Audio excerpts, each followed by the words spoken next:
He's immensely seductive. Quite sure he's right. Obsessionally neurotic.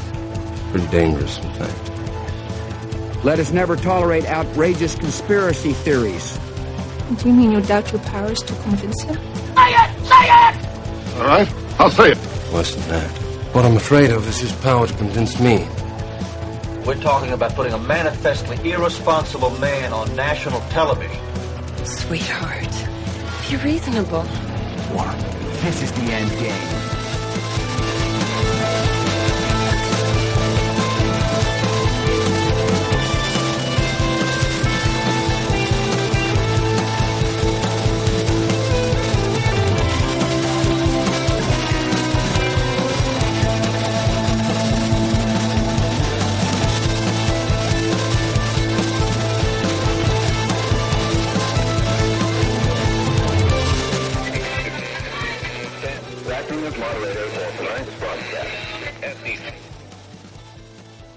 All right, everybody. It is Monday, March 3rd, 2025, the 43rd day of the Golden Age. I'm your moderator, Chris Paul. Let's be reasonable. I hope you all had a wonderful weekend. So many things going on this week. We have coming up tomorrow, Trump's speech before the joint session of Congress. It's normally called a State of the Union, except when it's the first speech of a president's new term. That's what they say. So we'll be talking about that a little bit later. That'll be exciting. And then on Wednesday, I'm heading to Las Vegas for the Great American Restoration Tour event, a Badlands Media event. And that'll be Friday, Saturday, Sunday. So the show schedule this week is going to be a little different. I'm doing, obviously, this stream right now. I'm going to do a live stream Wednesday morning at 11 a.m. Eastern to cover the speech from the night before and whatever else might arise. And then I'm going to try to get in another stream either tomorrow afternoon or Thursday afternoon. No promises on either of those. So just kind of stay tuned to Truth Social and Telegram, and I will do my best to keep people up to date on what we're doing there. Right off the top, Valesco 16, $10. More clips, and you absolutely killed it on DPH Saturday. Thank you. That DPH felt very smooth, and I can't say enough good things about John. He's become a really good friend of mine over the last couple of years, and so it's great fun to do that show with him. And we just the two of us put in so much time to researching throughout the week, so it's kind of fun to just bounce things off one another. We miss Patrick, but people make decisions and things go in different directions, and it's all going to be okay. I think he's still advertising with Badlands, and it's all good. Okay, so let's get into some things for today, and I want to start in a place we touched on just a couple of weeks ago with these protesters showing up at Republican town halls. This is an old strategy from Democrats so that they can make it seem like whatever's happening is not popular with the people at home. And that's a bit of nonsense because they generally don't care what normal people are doing. They are implementing an agenda passed down from on high. And the concerns of normal people only exist insofar as they help provide some pathway to figuring out how to market the overall agenda to the country so that they can keep pushing it forward with the least possible resistance within that controlled opposition dynamic. So we talked about a town hall in Georgia that protesters had voiced their concerns to a Republican congressman no one's really ever heard of. Didn't seem to be much of a firebrand. Didn't really take the whole thing on. And there have been more examples of that over the past few weeks. And of course, we are told to recognize those examples for what they are is to spread conspiracy theories. So let's take just a quick look at some of this. I don't want to belabor this, but the point I want to make is that when we see these sorts of things and when we see the headlines throughout the mainstream media, look, it's happening in this city, it's happening in this city, it's happening in this city, all across the country. Citizens at the local level are rising up and taking their concerns to their Republican congressmen. That is always just a coordinated psyop. There's a real event there. I'm not saying that those people aren't, sometimes they're not from the area, but they are as well. And some people have real concerns, mostly because they've watched too much television. But there's a real level to it, and then there is the organizational level to it. And then there's how it's communicated by the media to the public, which is what kind of encompasses the entirety of the psychological operation. So let's just take a quick look at a couple of these. Paul Sperry's been following this. He wrote, Soros-funded Indivisible just issued new marching orders to thousands of agitators. Every single Republican needs to pay the price for looking the other way as Trump and Musk seize power. Call them out at town halls, in their district offices, and on phone lines. Okay, and so I'm not sure who this person is. Maybe just a Minnesotan. Here's a 17-second recap of Minnesota's Indivisible's fake town hall against Tom Emmer tonight. Bus in people from at least 3 other congressional districts because they can't fill a room otherwise. Their sign fell down 3 times in the first 10 minutes, and they couldn't get people to join the chant. So let's just take a little look here. Democracy looks like. This is what democracy looks like. This is what democracy looks like. This is what democracy looks like. This is what democracy looks like. So that is what their democracy looks like. Totally contrived, completely fake, supported only by lunatics, incompetently run, and completely collapsing. Let us go to our pal Norm Eisen. This is from an account on X, formerly Twitter, called The Researcher. Norm Eisen said he's been working with Indivisible for 8 years. Indivisible are the street organizers for the democracy dictatorship. Their activists were the loud people at Republican town halls and protesting at Tesla dealerships. Also, Norm Eisen said the town halls are spontaneous demonstrations and that the sleeping giant is awakening. What Norm is doing is creating narratives to make people think that we are turning against Trump. They need to bring down Trump's approval numbers so that squish Republicans will start turning against the Trump agenda. And he's right about the intent, of course. But as for the approval numbers there, polls are fake. So what he's doing is what they're attempting to do, I should say.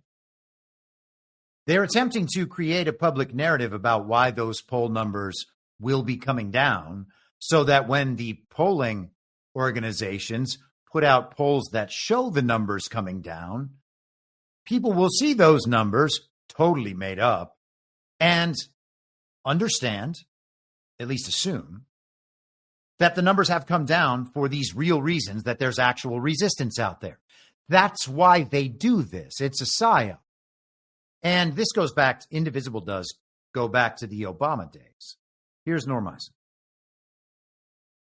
People are mad about it. And it's not just liberals who are mad about it. You're seeing in these town halls, it's on the front page of the Post, spontaneous demonstrations around the country. The sleeping giant is awakening. And I'm going to say, as I set up our last round, where we go from here, that this ballroom and this conference and Heath having to constantly raise the threshold of how many people we can get in and can you take down another wall? We almost had to get Elon Musk's wrecking ball that he's using on the federal government to knock down some walls here at the JW Marriott. That you're seeing that energy arising. So that was last weekend. That's Norm Eisen, and he's sitting next to former hardcore Republican Joe Walsh, and then that's Heath Mayo down at the end. I don't know who the other person is and who cares? Norm Eisen's voice is absurd, by the way. And it's funny that he makes that reference to knocking down walls because they had a fake bomb threat, as we discussed last week, at that Principles First conference. That was supposed to be like the Never Trump conservative conference. And you've got color revolutionist Norm Eisen sitting there with these supposed conservatives. It's all very real. Truth Social, Donald Trump this morning, paid quote unquote troublemakers are attending Republican town hall meetings. It is all part of the game for Democrats, just like our big landslide election. It's not going to work for them. And of course, it's not going to work for them. For that to work for them, they would need people to believe the television. And fewer people are believing the television all the time. Well, I should say fewer people are believing those particular television narratives. Then they just bounce over to the other side, where, as we discussed at great length last week, the gatekeepers say, oh, hey, I think you figured enough out for now. That's enough truth for you. Get back in your pen. And most people dutifully go right along and do that. Over the weekend, Politico published this piece. Playbook. Democrats in despair. Oh, the despair, the despair. On Friday, the DNC's X account, formerly Twitter, posted a 32-point list of what Democrats did in February. And actually, you know what? Let's just see if we can pull that up. Seemingly mimicking Elon Musk's 5 things email tactic. It included such relatively small bore items as Democrat Ken Jenkins won a special election for Westchester County executive, soundly defeating his Trump-backed opponent. Wow. The result of a fake election in New York. What momentum? By yesterday afternoon, the Post had been so roundly mocked and ratioed that the DNC chief marketing officer, Shelby Cole, felt compelled to respond that the, quote, template always used to bang for us, end quote, before conceding, quote, the internet thinks we are morons this time. They sure do, Shelby. Oh, wow. Let's just look at a few of these. Okay, so what Democrats did in February, we'll just pick out a few of these. Senator Mark Warner and Senate Democrats forced the Trump administration to back down on the hiring freeze for some federal employees. So is that like a win, or is that just a temporary delay of the inevitable? It's the latter. Senate Democrats successfully blocked Elon Musk's Doge from accessing sensitive Department of Education data. Wow. The Senate the Democrats are bragging about their senators blocking the ability of the executive branch to do its job. Incredible. Every single Senate Democrat voted against confirming RFK Jr. as Secretary of Health and Human Services. Well, that was a failure. That didn't work. And by the way, not to go too far afield here, and I was going to probably take a pass on covering this today, but now that the name has arisen, we might as well just take a brief second here. RFK Jr. had this headline yesterday. He wrote an op-ed for Fox News. Measles outbreak is call to action for all of us. Well, that's a bit disappointing because the chances of the measles outbreak being real are low. This is not a pandemic. Some people may have measles. There are stories of a round of vaccination perhaps kicking this off, but all these are conspiracy theories.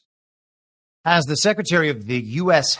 Department of Health and Human Services, I am deeply concerned about the recent measles outbreak. This situation has escalated rapidly with the Texas Department of State Health Services reporting 146 confirmed cases since late January 2025, primarily in the South Plains region. Tragically, this outbreak has claimed the life of a school-aged child, the first measles-related fatality in the United States in over a decade. Wow. And it happened just right after Donald Trump got into office? That's incredible. Was anything else wrong with that child? The big quote that Fox News picked out: vaccines not only protect individual children from measles, but also contribute to community immunity, protecting those who are unable to be vaccinated due to medical reasons. After the experience with the very deadly pandemic, is this what anyone wanted to read from Robert F. Kennedy Jr.? Now, later on, to be fair to him, he also notes that there is no approved antiviral for those who may be affected.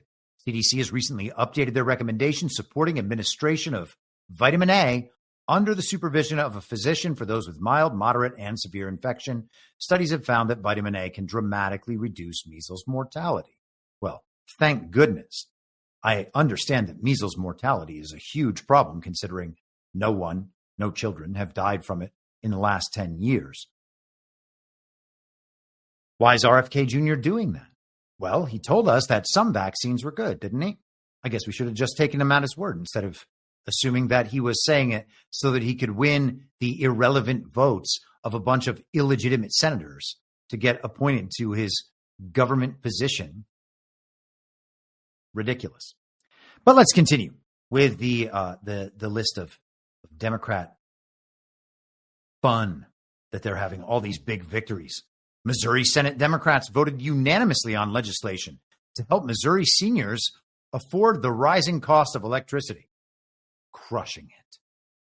Democrat attorneys general successfully blocked Elon Musk's Doge team from accessing sensitive data from Treasury systems.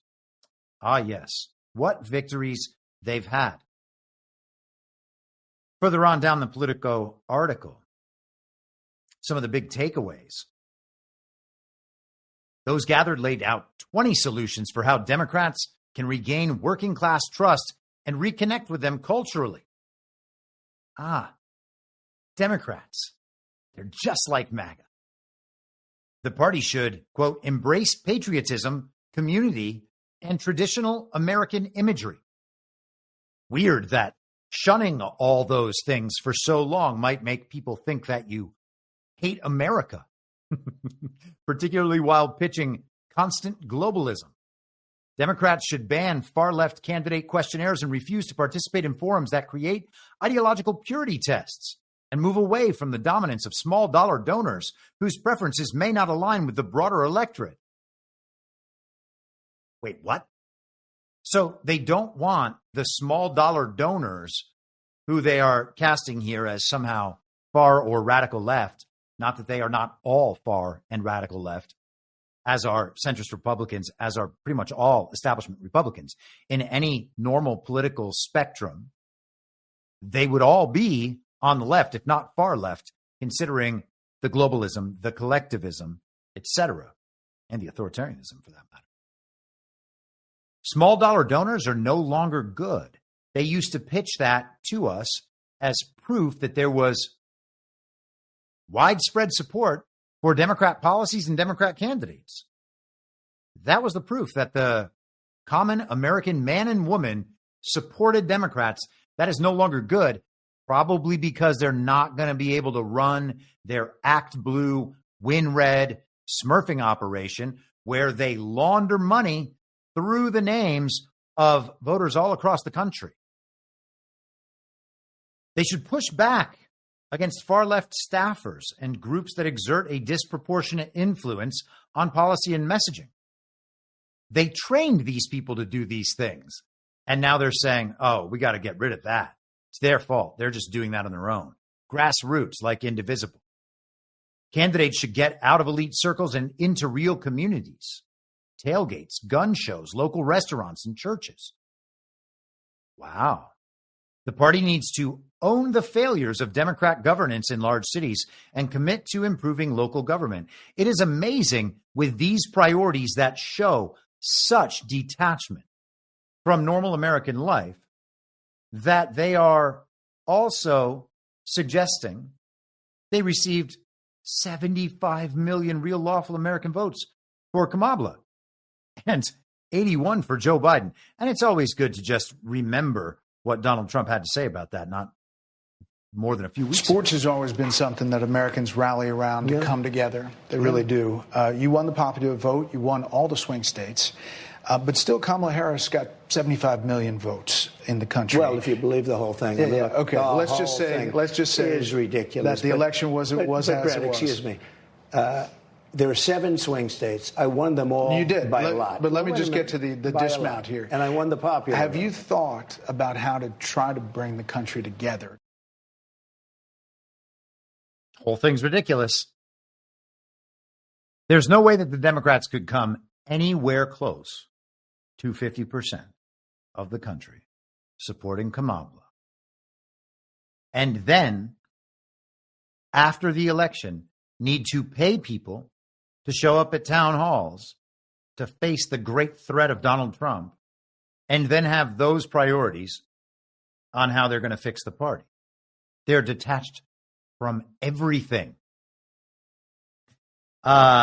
Reuters today. Let's talk about some more domestic, normie kind of news, and then we'll get into some more exciting stuff. U.S. SEC offers staff $50,000 to resign or retire, memo says. The SEC, alongside other federal agencies, have been looking at ways to cut staff and costs to meet demands from the Trump administration. SEC employees have until March 21st to decide, according to a February 28th all-staff memo from the SEC's chief operating officer, Ken Johnson. The SEC declined to comment. The memo was first reported by Bloomberg News, blah, blah, blah. The SEC has also told directors of regional offices it plans to cut their jobs, Reuters previously reported. Last week, the agency told unionized workers they must resume working from the office in mid-April, a move the union said was illegal. The SEC's voluntary incentive separation and voluntary early retirement programs, according to the memo, allow permanent employees to resign, transfer to another agency, or retire immediately. And we've talked many times about SEC v. Jarkisi, the Supreme Court decision from last year that did away with administrative courts inside federal agencies, these, quote unquote, independent federal agencies. Without the administrative courts, the system breaks down. Prior to that, they were investigator, prosecutor, judge, jury, and executioner across the board. If the SEC wanted to go after a company, they could simply do that, and they would get whatever result they wanted. Now that the courts aren't there, the rest of it kind of seems pointless. So what are they doing? Just making rules, hoping that, someone follows them? They're not laws. The Department of Education, here's the Hill, offers $25,000 for staffers to quit. So same kind of idea, same kind of organization. The email first reported by Politico was sent by Jacqueline Clay, a chief human capital officer. Isn't that weird? Human resources and human capital. Could you figure out words to make people sound more like slaves, to make them sound more dehumanized? Hey, this group of people, these are our resources. These are our assets. We own these things. We've got to watch over them. This is a one-time offer in advance of a very significant reduction in force for the U.S. Department of Education, Clay said. Some employees are ineligible for the payout, such as those who have not yet been employed at the department for 3 years, those who have recently received a bonus or other award, or those who got a student loan repayment benefit in the last 3 years. Oh, how about that? That was one of the big accomplishments. Remember those from the fake and illegitimate Biden administration? The payout would be the equivalent of severance pay or $25,000, whichever is less. While complete elimination of the education department would take an act of Congress, it seems the agency will be slashed in other ways, as almost $1 billion in contracts have been canceled. It notes that Linda McMahon is set to be confirmed today, according to The Hill,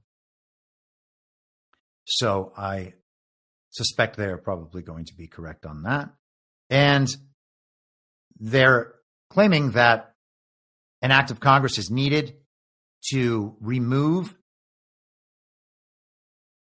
the Department of Education, and we will see. We will see. That'll come down to court decisions, perhaps. We don't know if the court's legitimate. We will find out. One way or another, the Department of Education is going to be stripped down to the barest of bare bones over the coming years, it seems. And maybe that's enough to do it. Without the federal funding, what will schools and universities around the country do? It's strange, isn't it, that people pay property taxes to pay for the government to indoctrinate the children of the area. Unbelievable. The government indoctrination is a societal ill. And people are forced to pay for that societal ill.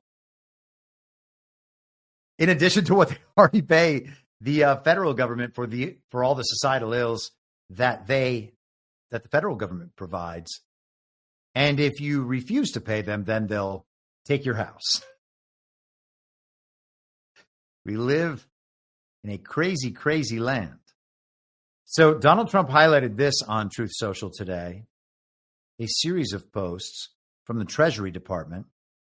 The Treasury Department is announcing today that with respect to the Corporate Transparency Act, not only will it not enforce any penalties or fines associated with the beneficial ownership information reporting rule under the existing regulatory deadlines, but it will further not enforce any penalties or fines against U.S. citizens or domestic reporting companies or their beneficial owners after the forthcoming rule changes take effect either. The Treasury Department will further be issuing a proposed rulemaking that will narrow the scope of the rule to foreign reporting companies only. Treasury takes this step in the interest of supporting hardworking American taxpayers and small businesses and ensuring that the rule is appropriately tailored to advance the public interest. This is a victory for common sense, said U.S. Treasury Secretary Scott Bessent. Today's action is part of President Trump's bold agenda to unleash American prosperity by reining in burdensome regulations, in particular for small businesses that are the backbone of the American economy. Trump added his own commentary on Truth Social, saying, "Exciting news. The Treasury Department has announced that they are suspending all enforcement of the outrageous and invasive beneficial ownership information reporting requirement for U.S. citizens. This Biden rule has been an absolute disaster for small businesses nationwide. Furthermore, Treasury is now finalizing an emergency regulation to formally suspend this rule for American businesses. The economic menace of BOI reporting will soon be no more." And I thought, okay, this is interesting.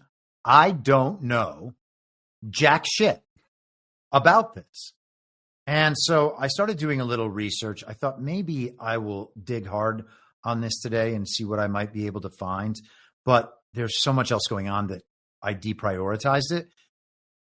That said, I found this really interesting. I went to Perplexity and I attempted a new style of questioning and asked it to answer my questions about. So I essentially asked what was controversial or wrong with the BOI reporting requirements. And it gave me a very mundane answer, mostly from the perspective of the government and from the Treasury Department and how it helps the government prevent fraud, stuff like that. So I said, please answer the last query from the perspective of a sovereign individual who does not trust government overreach. And I got a totally different answer. And I hadn't thought about approaching things this way before, but let's take a look. You can decide for yourself whether or not this is something you find valuable. As a sovereign individual, this is the answer, who values personal liberty and distrusts government overreach, I see the beneficial ownership information reporting requirements as a dangerous infringement on privacy and financial freedom. This is yet another example of the state's insatiable appetite for control over every aspect of our lives, including our private business affairs. And I was like, damn, Perplexity just got based. Let me be clear. BOI reporting is not about stopping crime. It's about expanding surveillance and control over law-abiding citizens. Here's why this reporting scheme is so problematic. Number one, it's a massive privacy violation. Number two, it creates a honeypot of sensitive data that could be hacked or leaked or abused. Number three, it's a tool for confiscation. Once the state knows who owns what, it becomes much easier for them to target individuals for asset seizure, whether through civil forfeiture, excessive taxation, or outright nationalization. Number four, it stifles innovation and entrepreneurship. Onerous reporting requirements and harsh penalties will discourage people from starting businesses or investing in new ventures. And number five, it's part of a broader agenda of financial control. Combined with efforts to eliminate cash and push central bank digital currencies, BOI reporting aims to give the state total visibility and control over all financial activity. Far from stopping money laundering, this system will drive more people to seek financial privacy through alternative means, cryptocurrencies, peer-to-peer transactions, barter economies, and enterprises and offshore structures beyond the reach of grasping bureaucrats. And it goes on. I think that answer in the fifth entry there about total visibility into financial transactions and control over financial activity was really interesting, because that speaks directly to aspects of the Reconstruction Amendments, as we have discussed numerous times. They have to guarantee that nobody's being enslaved. So the 14th Amendment gives them what they would argue is their constitutional and thereby moral, because all that matters is the law. That's what society has become, hasn't it? Some societies have been that way for thousands of years. That gives them the constitutional and moral justification, they believe, for monitoring all business transactions and all personal interactions throughout society. That is a sick, sick overreach of government that can and would only exist in a totalitarian state, which is exactly what we have. Let us continue. So anyhow, I think that I will probably answer or ask questions of the machine from that perspective many times in the future. And then I'll do things like tell it did a really good job. I don't want to just scream at the machine, you know? It's kind of like a dog. You have to be affirmative and supportive so that it knows when it's done good rather than screaming at it when it does bad. And I imagine that human children are that way too, but I haven't experienced it myself. So Donald Trump on Truth Social over the weekend. Actually, sorry, this was Friday. Well, hey, Friday evening. That might count as over the weekend to some.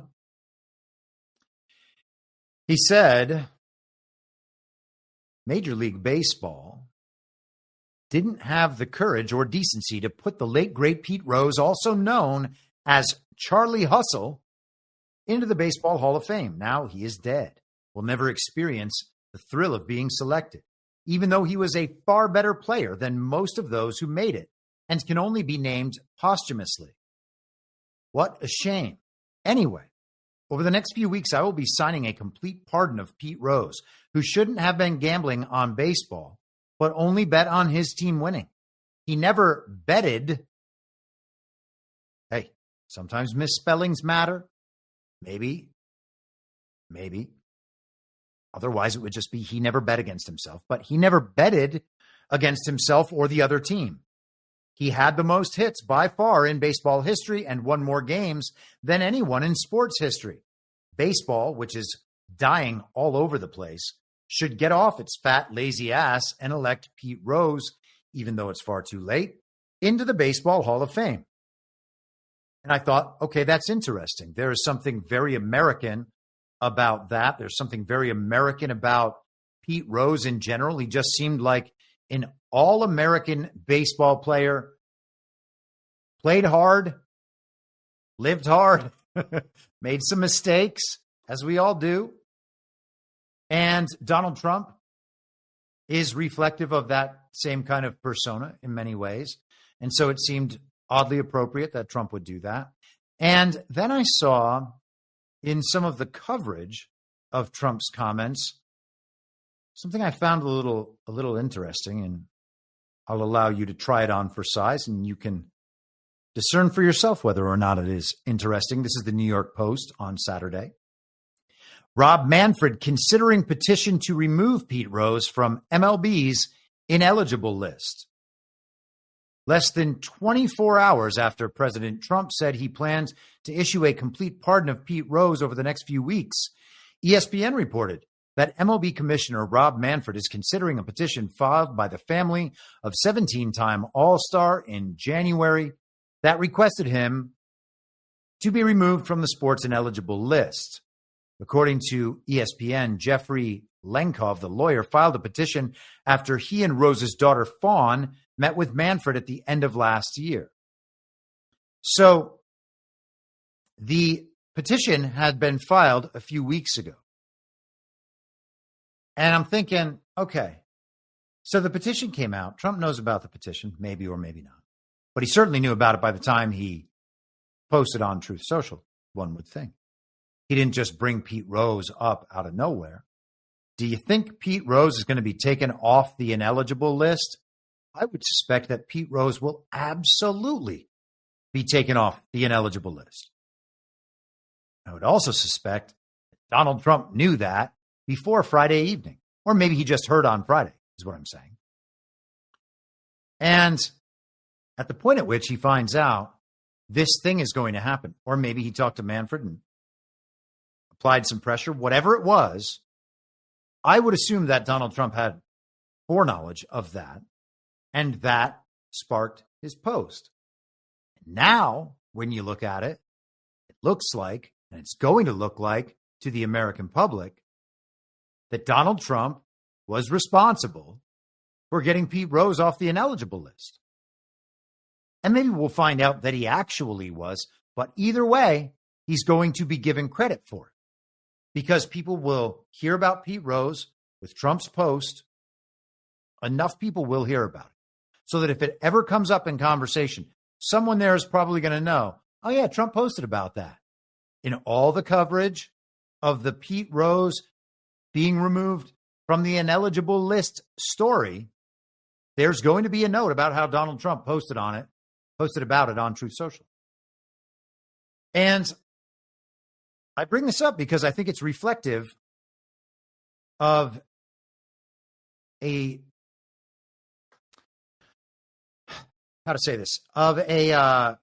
dynamic that we see a lot, a way to frame things, a process that we see repeating, where Donald Trump has foreknowledge of something that's going to happen and gets himself involved in a very public way so that when the thing does happen, Donald Trump is given credit for it. Okay? And now a lot of people might then respond by saying, well, he's trying to take credit for things he's not doing. I don't know if he is or isn't, to tell you the truth. It's possible that he is. But regardless, we're in an information war. And the key would be whether or not, quote unquote, we have it all. And by we have, of course, I mean Donald Trump and the people around Donald Trump. And if you have it all, you would, of course, know that things like Pete Rose being removed from the ineligible list would be happening before the public knows about them. And so in that middle time, it's a matter of whether or not Donald Trump chooses to take advantage of that knowledge. So people might have an issue about something like that, morally speaking, because they might say he's taking credit for things he didn't do. On the other hand, we are, and I kind of talked about this just a little bit, maybe a week or two ago, But we're watching the implementation of this Great Reset agenda worldwide. And we're watching the implementation of various plans. We're watching these plans at work. And I've suggested now numerous times that it's probably not just the Great Reset plan versus the Trump plan, and that's it. There are probably a bunch of plans on that Great Reset side, all slightly different, based on the different factions that are operating to push that thing forward. But underneath everything, within that controlled opposition bubble, is going to be the advancement of that same agenda, more or less. Maybe different winners or losers in one plan than another, slight variations here and there, whatever. There's going to be lots of arguing and bickering. And again, that's one of the things that ends up bringing these people down, because they don't actually have any faith or loyalty or true allegiance to anything but their own purposes. They can work together when their goals are aligned, but when those goals diverge, then the backstabbing begins and things begin to break down. And I believe that we're seeing that process. So Trump has the plan that's working against that. Now, I was going to download this. I was thinking, you got to download that clip, cut that clip up, get it ready. And then I forgot which clip it was that I wanted to get ready. I was in the shower thinking about this clip. So I talked about this a couple of months back when Burning Bright and I did an episode of Story Hour on the movie Days of Thunder. And I talked about the concept, which is referred to as the slingshot and as drafting in this film. And I think that this is, I'll find a better version. That guy you call? No. It's just something Harry and I work on together. It's called drafting. When one car tucks in behind another, two cars can go faster than one. They divide the air resistance between them. Now here's where it gets interesting. The lead car has to floor it to hit 200 miles an hour, but the car that's tucked in behind doesn't. It can go just as fast and still have power in reserve. So when these two cars come off that last turn, the car that's in back can move out of the draft and slingshot past the lead car, beat it to the finish line. So I think you probably understand the concept. And I think that Donald Trump, one of the key strategies that we see in the information war that we are witnessing is that Donald Trump employs that strategy often. He knows what the enemy is going to do. Some of the things they're going to do are going to have immediate, visible impacts that people will appreciate. Now, they might be taking things in a different direction, or they might just be going straight ahead. And some of the things in that Great Reset agenda will probably make people very happy. And it's the problem is the problem is that the agenda is ultimately anti-human, and it is designed to remove human liberty for all time, to build a society that is not the one we want at all. That doesn't mean that every element of what's going to happen, the results of some of the steps of the implementation of that agenda, are all themselves bad or would be recognized as bad. And maybe that's the most important part. So when there are good things that is doing, would it then make sense to take credit for those so that people, when they experience these good effects, will understand these good effects through a lens that reflects an American ideology, a pro-American ideology, an ideology that is pro-nationalism, pro-sovereignty, pro-freedom, pro-liberty, however you want to describe it, a very pro-American ideology, so that people understand it is the American ideology that accomplishes these things. Because it can be, and the good aspects of that agenda are being brought on by people's, what's the right word? Innovation, motivation, ambition, all these things that historically have driven American success forward are still in the mix, but many of these things are just heading in the wrong way. So if Donald Trump can take over a story and guide it toward these American ideologies, these pro-American ideologies, and people understand the success again and then re-embrace these ideas rather than thinking, oh, hey, everything good now is happening because of communism, and which leads them to ignore all the terrible things that are happening because of communism. I think that perhaps that is going in the direction of a win from an information war perspective. And I think that that pattern might be something that we're seeing play out regularly as these situations evolve. And if that is, I hope that's making sense to everybody, I should say.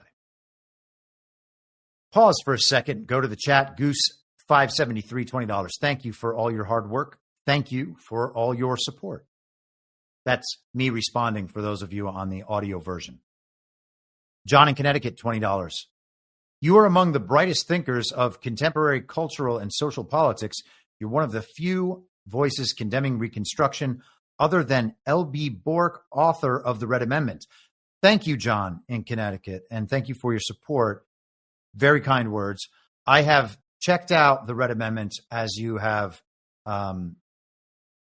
recommended for me to do multiple times.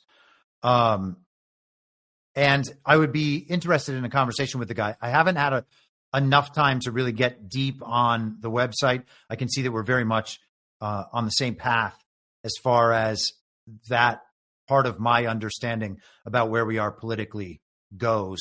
So trust that I have taken a look. I understand that I need to spend more time with it. I'm chasing so many things down so many paths at this point. So sometimes that gets a little difficult, but let's continue. So anyhow, I think that this idea of accepting that some of these things are good and then communicating them publicly in the ways that they are reflective of an American ideology is an appropriate method to be taken. And I'll try to hammer that point home a little better so that you can kind of understand the morality here, and that there is, and that the credit is actually being moved to the right place and wouldn't be otherwise. For instance, let's think about the kind of tech bro libertarian ideologies. Those ideologies are totally fine with smaller government. Many of the people professing those ideologies, and we'll focus on Peter Thiel in particular, J.D. Vance's owner. Peter Thiel wrote the foreword to the most recent edition of The Sovereign Individual. The Sovereign Individual was written by globalist normies who nonetheless saw that there would be changes in society. They thought those changes were going in a certain direction. A more recent and contemporary version of that book was written 26 years ago, is a man named Curtis Yarvin. And Yarvin is a brown, educated grandson of a communist who he believes helped defeat the Nazis. He is an interesting thinker, an interesting and entertaining writer, not so much the case when he is speaking. And I encourage you to watch interviews with him. It's not all there. He just basically rambles through historical stories. He's memorized entire segments of the official story and the counter-narrative official story of many historical events, and he can just rattle them off one after the other and then suggest that they mean something. And because it's history, he's like, oh, well, I'm authoritative when I make these statements on what should happen. I'm not a big fan of his. I am a big fan of neo-reactionary Nick Land, who has done a lot of analysis of Curtis Yarvin's work, and I don't think reaches all the same conclusions. I also think Land is observing something culturally and intellectually that Yarvin's not exactly in touch with, just based on their different intellectual backgrounds. But Yarvin talks about the formation of these more individualized and localized, either city-states or smaller nation-states, and that society just fragments further. And that might be where we're going. I don't know if that's where we're going or not. It could be. But within his ideology, and I suspect within parts of that ideology that Peter Thiel subscribes to, he is much more freedom and liberty oriented than someone who's interested in implementing the Great Reset agenda from the left. Now, Yarvin is a materialist, and I'm pretty sure that Thiel is as well. They both seem like kind of futurist techno-Kabbalists, basically. And they have an normie understanding of history as written. And I think that those are both just conversation enders as far as I'm concerned. But within that viewpoint, there are a lot of things that we could sign up for, okay? It's not like the entire thing is just wrong or offensive. It's that the conclusions are wrong.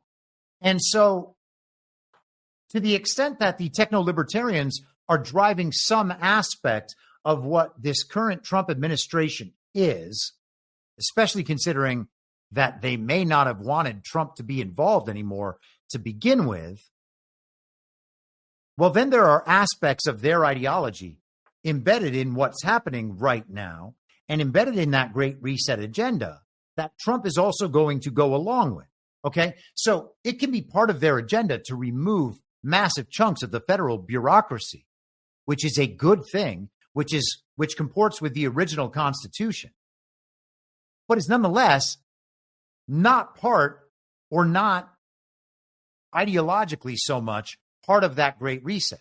It is something that will happen under either plan. And we've talked many times about how I imagine they will probably remove these agencies from the federal government, then just control them privately, fund them through global philanthropists and other globalists, technocrats, global governance, etc.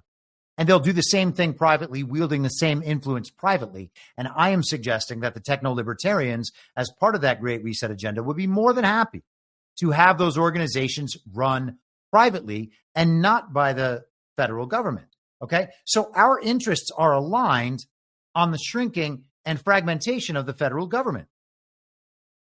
So when that happens, and it's inevitable that it's happening, is Trump justified in saying, actually, you know what that is? That's not the Great Reset agenda. That is the promotion of American ideologies. And that is something that we desperately need. So he reroutes the credit for any advancement along those lines to himself and to the Make America Great Again agenda, to sovereign nationalism and sovereign nationalism worldwide.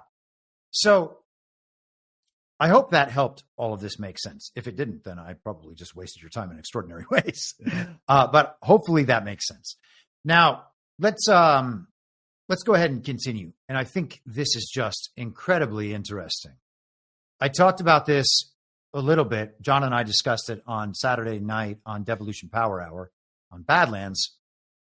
This is Donald Trump from Saturday afternoon on Truth Social. The month of February, my first full month in office, had the lowest number of illegal immigrants trying to enter our country in history by far.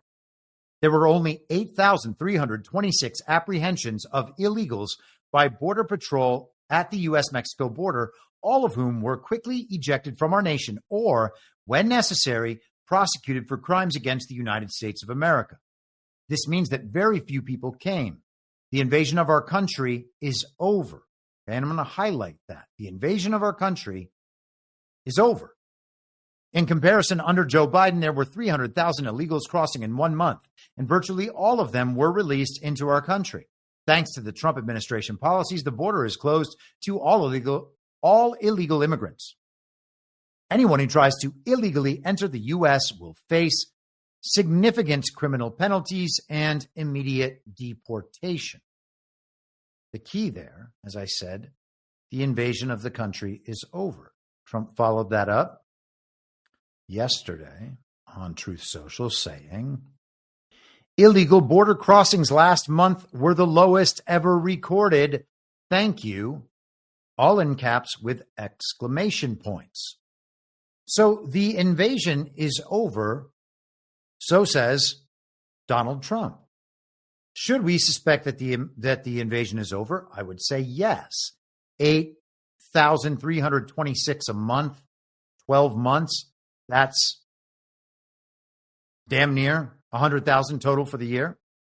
That is a significant decline. And he's saying that they're that they're getting kicked out when they enter. Now, for how long has the invasion been over? I would suggest much longer than 1 month.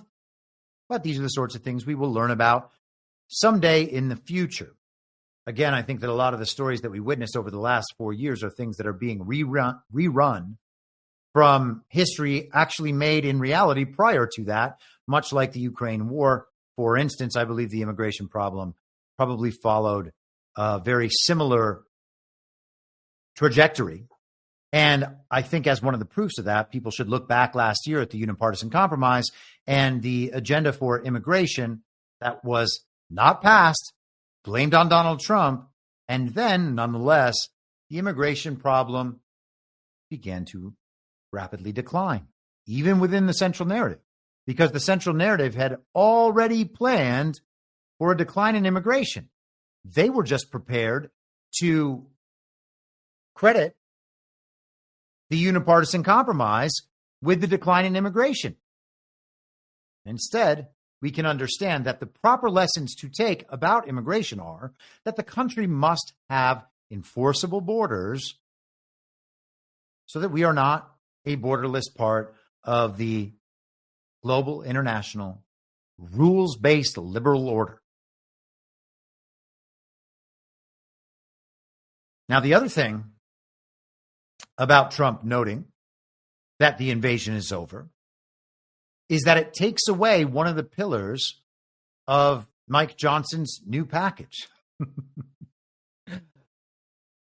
Part of that was going to be, the entire idea was that he was putting together a package that would implement Trump's full agenda. And he had these 5 pillars. Elon Musk reposted it. Mike Johnson did a little video. We talked about it briefly, I think, on Monday of last week. But part of that was the agenda at the border. And Johnson suggested that they needed to pass a budget. They needed to pass new legislation so that the border agenda could be implemented. Well, does the border agenda need to be implemented now if the invasion is already over? No, it doesn't. And because of that, we should understand that the Uniparty right in Congress and the MAGA-friendly members of the Uniparty right, who are nonetheless rhinos, like Chip Roy, for instance, when they are pushing for this budget that it must pass, the continuing resolution must pass, we must sign an extension, whatever it is, it must pass because we need to implement Donald Trump's agenda at the border, they're lying, just like they've always been lying. The Congress and the Senate are not going to help at the border. They never have before. None of their legislation has ever helped. The border doesn't require Congress or the Senate to help with its enforcement. The president can do that. The state governors can do that. And they all should be doing that. So the invasion is over. Why then would we listen to any GOP congressman or senator telling us that the budget must pass to fix the immigration problem? Now, plenty of people who are supporters of MAGA will go along with it. They'll say, yeah, we need Trump's border agenda implemented. Really? Trump already said the invasion is over. Well, I don't care. We still need to make sure that these immigrants stay out. We need laws in place to be able to do that. What? Are they siding with Donald Trump or the Uniparty right at that point? And why would they adopt beliefs like that? If Trump says the invasion is over, do they trust Trump? Turns out that in that situation, no, they don't. They actually trust the television. They trust the congressmen and the senators who can't even prove their own legitimacy in office, who sat there for the last 4 or 5 years accepting everything the government did, accepting that Joe Biden received 81 million real lawful American votes, most of them. So why would we trust them? Because they say they're helping Donald Trump solve a problem that he says is already solved?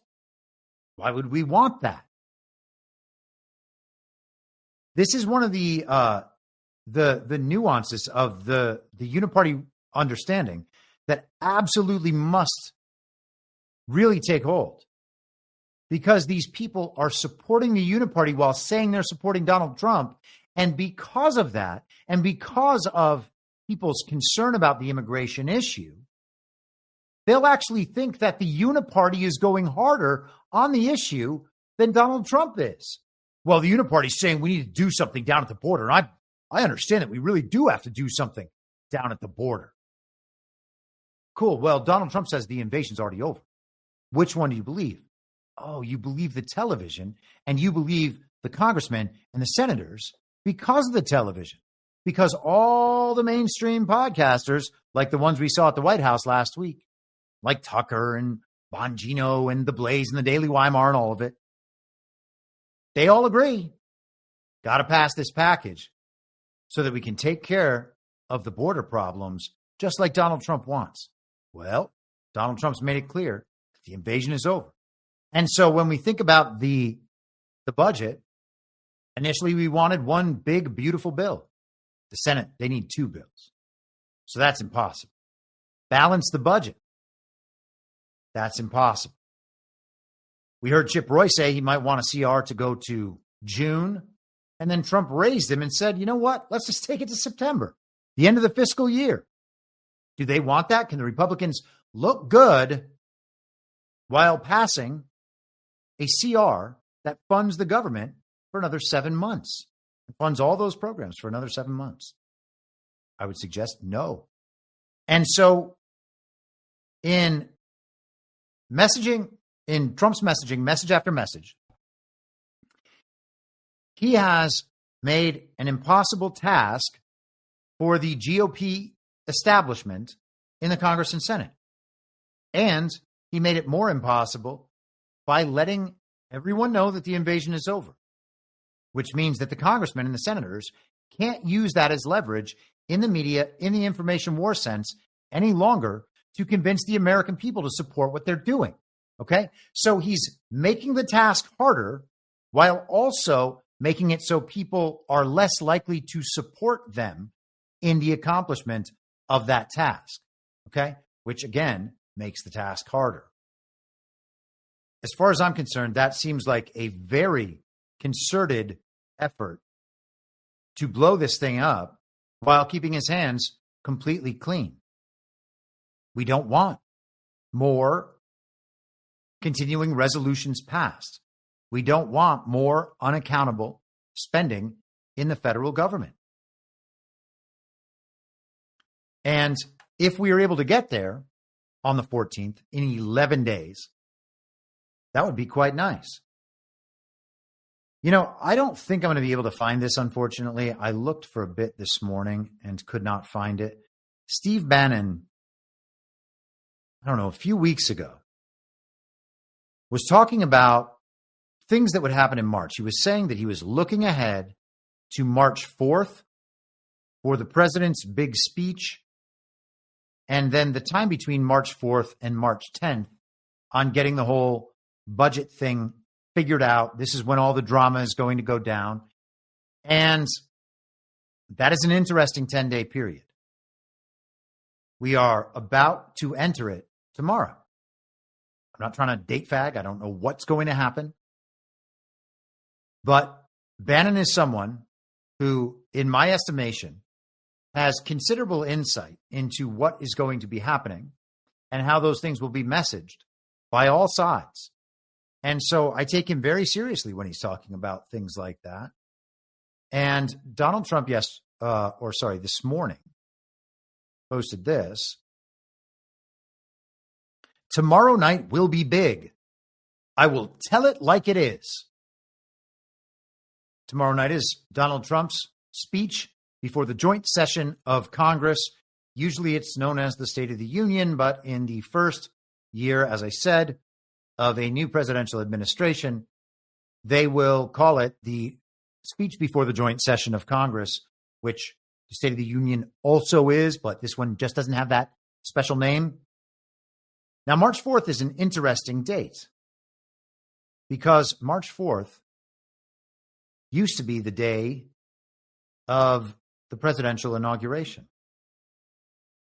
And considering that we are at such an interesting point in our history right now, we have to look at this. Now, this is from the White House Historical Association, and you might see right here at the top, Rubenstein Center Scholarship. That's David Rubenstein. And this is part of the whole White House, what do they call it? The Center for White House History, I think is what it's called.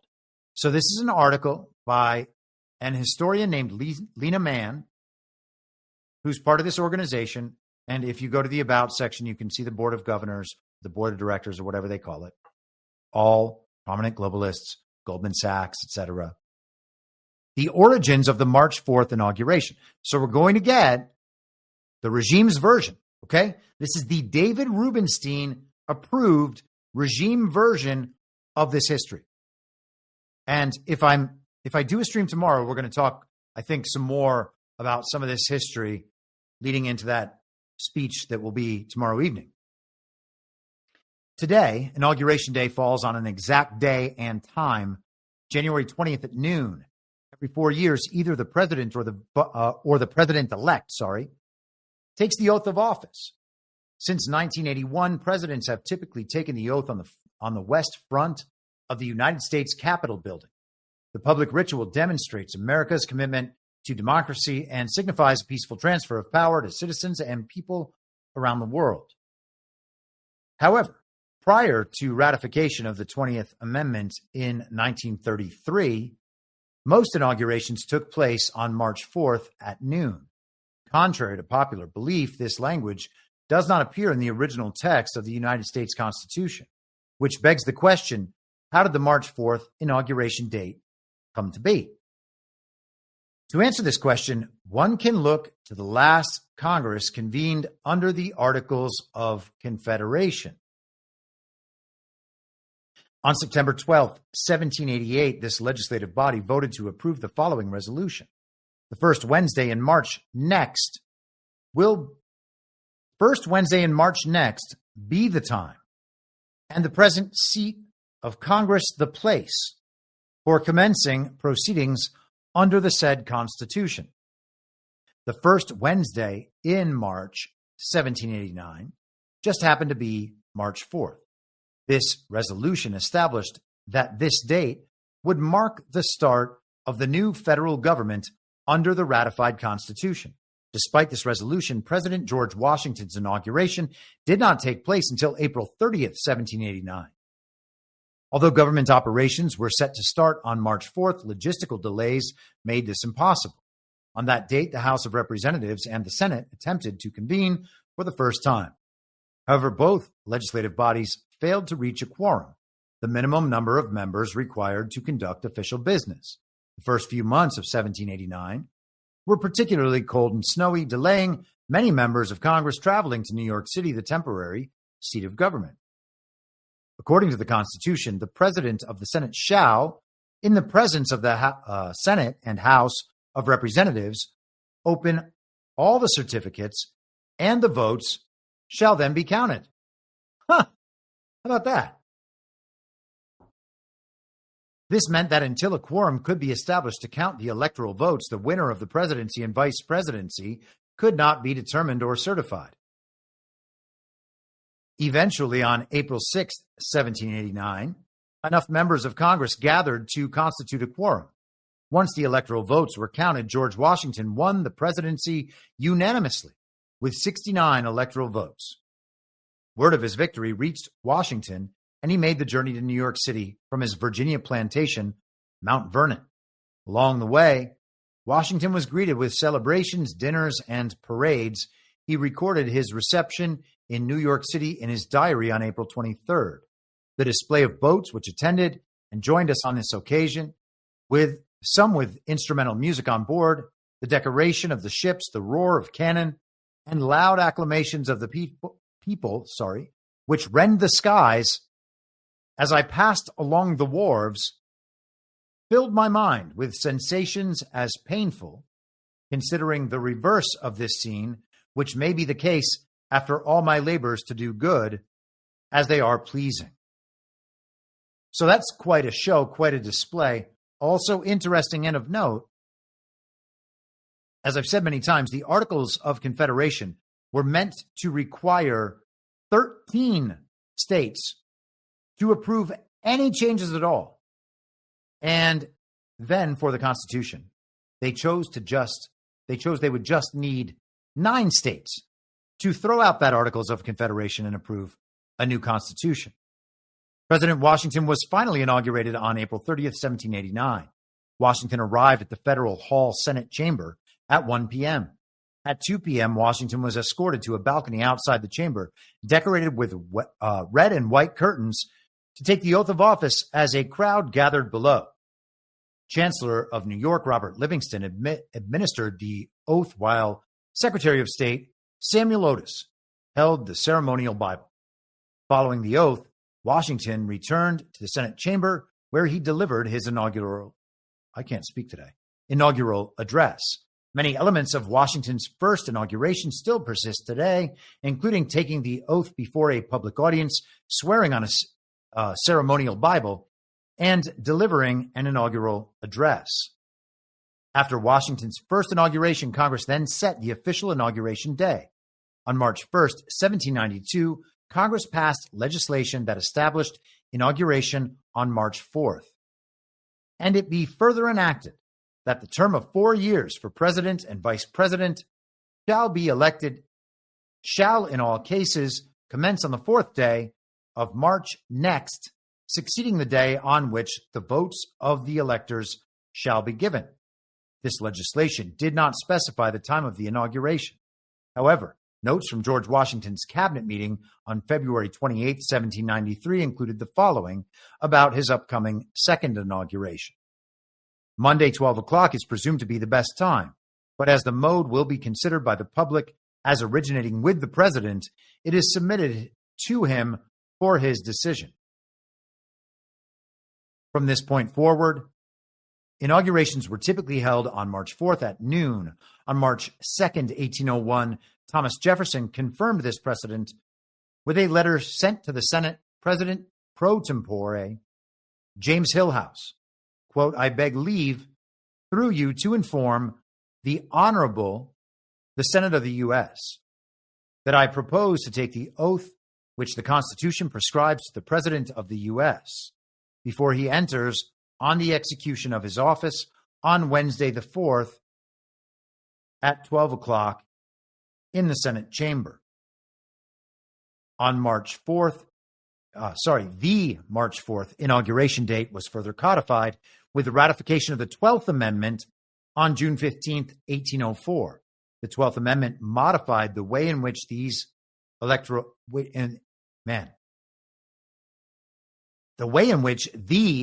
Electoral College chooses the president and vice president, allowing these positions to be elected together. Previously, the candidate that won the most electoral votes became president, while the runner-up became vice president, meaning that they were from different political parties. It also mentioned March 4th. And if the House of Representatives shall not choose a president whenever the right of choice shall devolve upon them, before the 4th day of March next following, the vice president shall act as president, as in case of the death or other constitutional disability of the president. And I was considering going through this whole thing, but it's getting a bit long here. We'll maybe do more of this tomorrow. But the point here being that this was the original way, the inaugural to be held on March 4th. And don't know what's happening tomorrow. Maybe I'm reading too much into it. But that March 4th date could just be the Tuesday that worked out best for everyone this year, or there could be bigger meaning there. And I think that there's at least some reason to believe there's bigger meaning there because of what else is happening in the world, and because it is my, again, best estimation. I can't prove it to somebody who is going to conform to the normie version of history, the television version of what's happening in our society, the idea that Joe Biden was just an actual president who received 81 million real lawful American votes. But in my estimation, Donald Trump is tasked with returning the United States of America to its prior form as, at least, a constitutional republic, and perhaps going back even further than the Constitution to the Articles of Confederation. And shrinking, fragmenting, devolving, destroying this fake and illegitimate federal government that we have been subjected to throughout our lives. And if tomorrow marks that date, I think that this would be symbolically important. I think we may see more to indicate that that's what's going on, and I could be wrong. Let's take a pause for a moment, and then we will continue. Just checking the chat. Everybody seems to be doing just fine. And you know what? Maybe this is the perfect time to take just a slight break, and we haven't done this clip in a while. Elon Musk talking about how the most entertaining outcome is also the most likely. And that would, my friends, be a very entertaining outcome. But faith, the most ironic outcome is the most likely, it seems. I'm stealing that. That's good. That's actually a friend of mine, Jonah, came up with that one. I actually have a slight variant on that, which is the most entertaining outcome is the most likely. But that's entertaining as viewed from a third-party viewer. Right. Like, so if we're like an alien TV show. High. Yes. Yeah. Like you could go see a movie about World War I, and they're being blown to bits and gassed and everything in the trenches, and it's like you're eating popcorn and having a soda. You know, it's fine. Not so great for the people in the movie. True. But that's my variant on this sort of Occam's razor. The simplest explanation is most likely. Jonah's variant, which is irony, and then my variant, which is the most entertaining as seen by a third-party audience, which seems to be mostly true. Always a big fan of that one. Always a big fan of the entertaining aspects of what we are witnessing, except when those entertaining aspects are to hoodwink us. Many of them are. Many of those are being rerouted by Donald Trump. Okay. Where are we here? Let us go global. None other than Alex Soros posted this article on X, formerly Twitter. I think Elon Musk must have highlighted it, or perhaps someone else posted it last night, and it ended up in my feed. And I thought, I'm going to take a look at this. Interesting headline. Europe should hijack Trump's revolutionary plans for the world. And if you would like to read this article yourself or share it, it is in the info stream at t.me/I'm your moderator on Telegram. Listening to U.S. Vice President J.D. Vance's address in Munich, looking at the results of Germany's subsequent parliamentary elections, I was reminded of East Berlin in 1989 and the collapse of the communist regimes across Eastern Europe. It was during the final weeks of the Soviet Empire in Europe that Mikhail Gorbachev, the reformist Soviet leader, told his hardline East German comrades that they risked being on the wrong side of history and, quote, danger awaits those who do not react to the real world, end quote. Vance made a similar speech telling Europeans that they were on the wrong side of President Donald Trump. But this message did not have the expected effect. Sure it didn't. It turned out that Germany's radical leftist Die Linke party, and not the far-right Alternative for Germany, was the major beneficiary of Elon Musk's social media posts and Vance's warning. The other unexpected result was that Friedrich Merz, Germany's likely next chancellor, has been transformed overnight from an old-fashioned Atlanticist into a European Gaullist. Straight after the vote, Merz declared his readiness to fight for Europe's independence from the United States. And by all means, Europe, go right ahead. The Trumpian revolution has already changed the nature of European politics. Less than 2 months into the new White House administration's term, the European political scene has been transformed into a clash between Trump-allied revolutionaries and Trump-resisting, do not bully us, liberal nationalists. Again, great. Although also, again, these things could be just as scripted as the rest of it.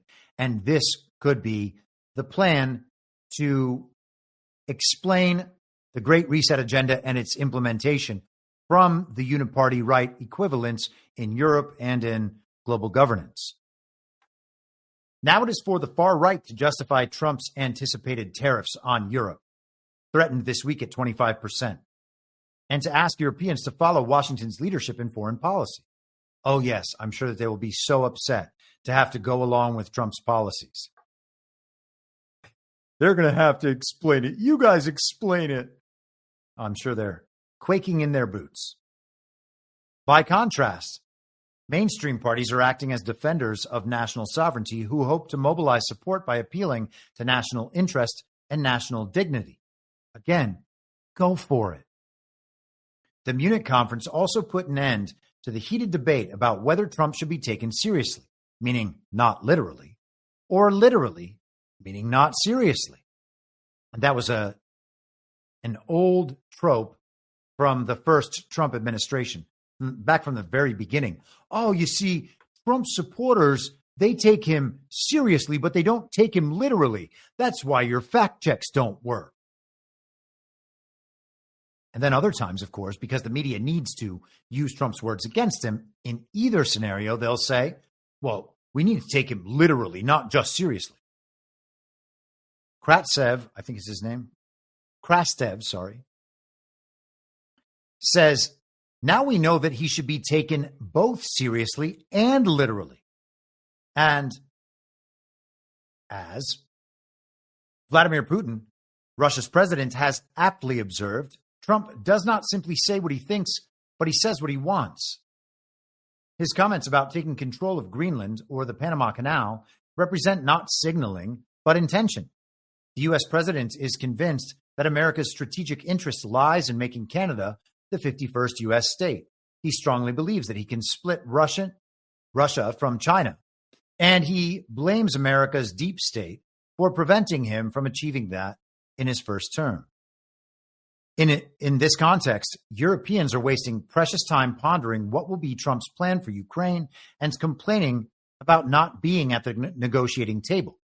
Getting Trump right necessitates first and foremost recognizing that it is a revolutionary government in power in Washington, albeit one organized as an imperial court.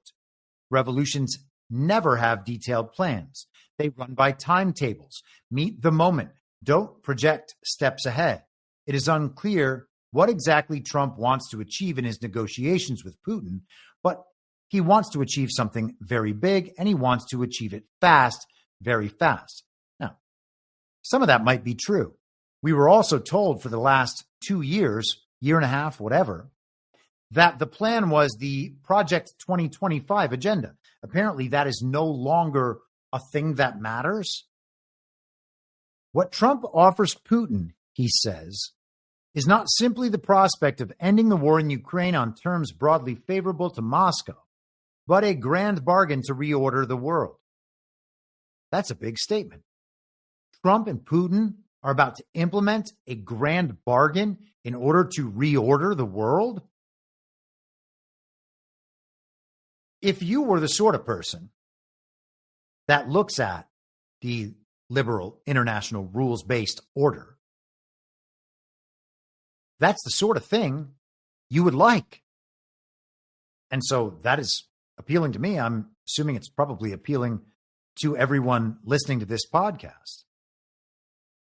And here we have a writer in the regime mouthpiece outlet, the Financial Times, who's being highlighted by Alex Soros, saying that the agenda that we've been pointing toward for these last many years is being implemented by Donald Trump with Vladimir Putin.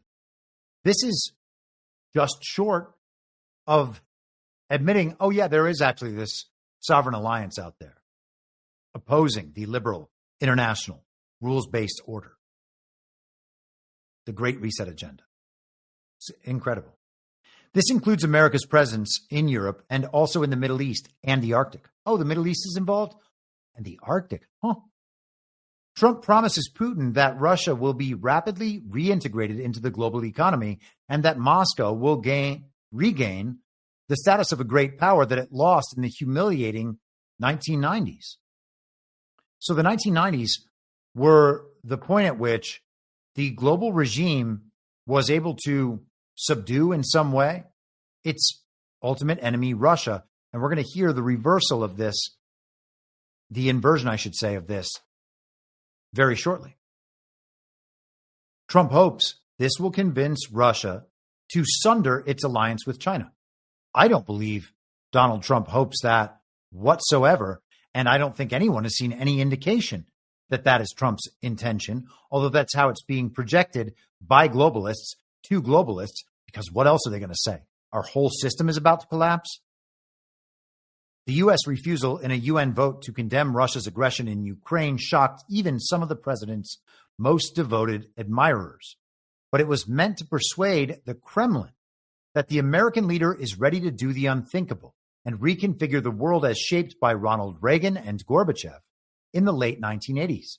And was it Ronald Reagan that reshaped the world in a realistic version of history? Many people believe that after the assassination attempt against Reagan very early on in his first term was the point at which George H.W. Bush, the son of Prescott Bush, the former head of the CIA, globalist and industrialist and global industrialist. His father, of course, was an industrialist partnered with Nazi Germany. That guy took control of the Reagan administration and did that for 8 years and then carried it on for another 4 years himself in office. So Ronald Reagan, as the man who destroyed Soviet communism, well, that's an awfully hard rendition of history to sell effectively when you can see exactly what that global regime that accomplished the destruction of communism has become. George H.W. Bush was the guy who is on the famous video talking about the implementation of a new world order. And he's also the guy that opened the American markets to China. No one is more responsible for America as a lever of globalism and global communism than George H.W. Bush, I would argue. Maybe Henry Kissinger, maybe Morning Mika's dad, Brzezinski. I said, sorry. I just combined Zbigniew with Brzezinski and made it Zabinski. Brzezinski. So this sentence is awfully interesting. Let's read it again. But it was meant to persuade the Kremlin that the American leader is ready to do the unthinkable and reconfigure the world as shaped by Ronald Reagan and Gorbachev in the late 1980s. And so that is the world shaped by the New World Order, by Brzezinski, Kissinger, and George H.W. Bush. So Trump is ready to do the unthinkable and reconfigure that with a country that has remained sovereign and oppositional to the global regime for a lot longer than we have. Very interesting. What will happen to Trump's revolutionary dreams is a separate question. It is one of those ironies of history that Russians are greeting Trump's determination to remake the world with a guarded enthusiasm that recalls the cautious U.S. response to Gorbachev almost 40 years ago. What Sergei Lavrov, Russia's foreign minister, is saying today is not so different to what Dick Cheney, then the U.S. Defense Secretary, said in 1989. We must guard against gambling our nation's security on what may be a temporary aberration in the behavior of our foremost adversary. So the claim here is that Lavrov is expressing the same sorts of doubts about what the United States under Donald Trump will actually do and will actually do long term, whether or not Donald Trump makes these moves now. They're doubting that the Trump, MAGA, America First hold on American politics will be something that lasts in the long term, or whether it's transferred right back over to the same global communists, which is their plan.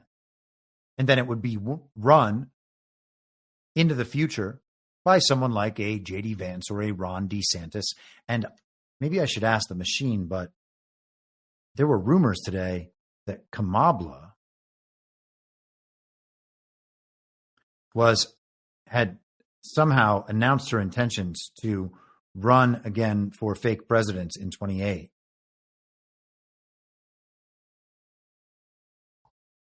Let me see about that.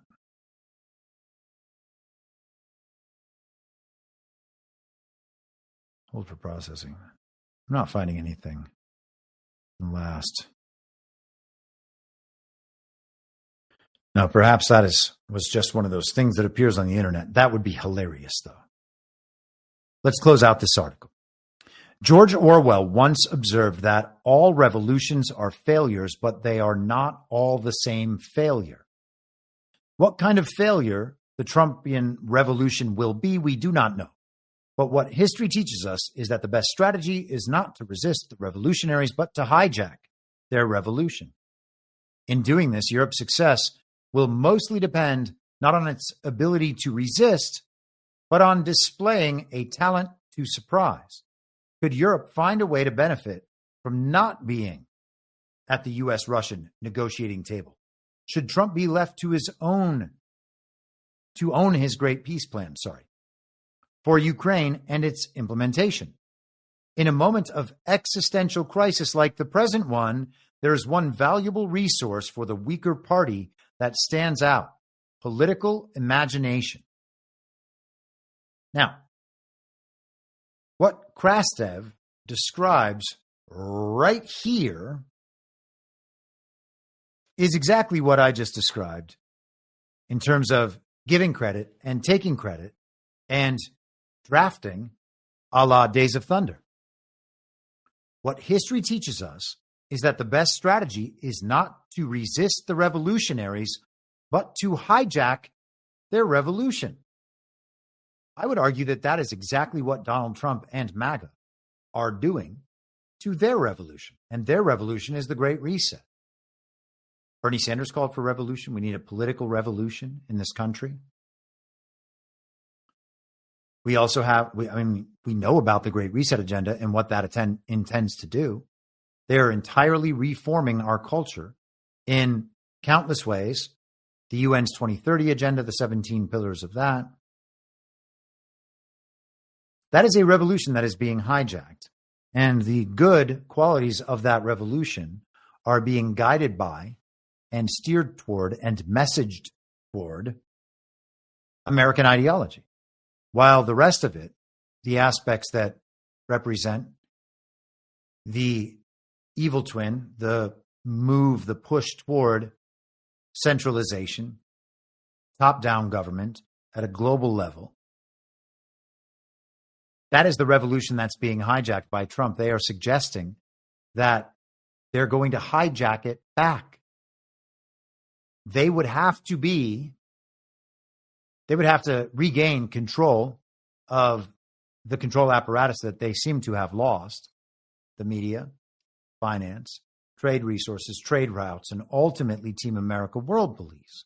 Now, they believe that they're going to reform some kind of strengthened European Union and that will be the new center for their military production or whatever.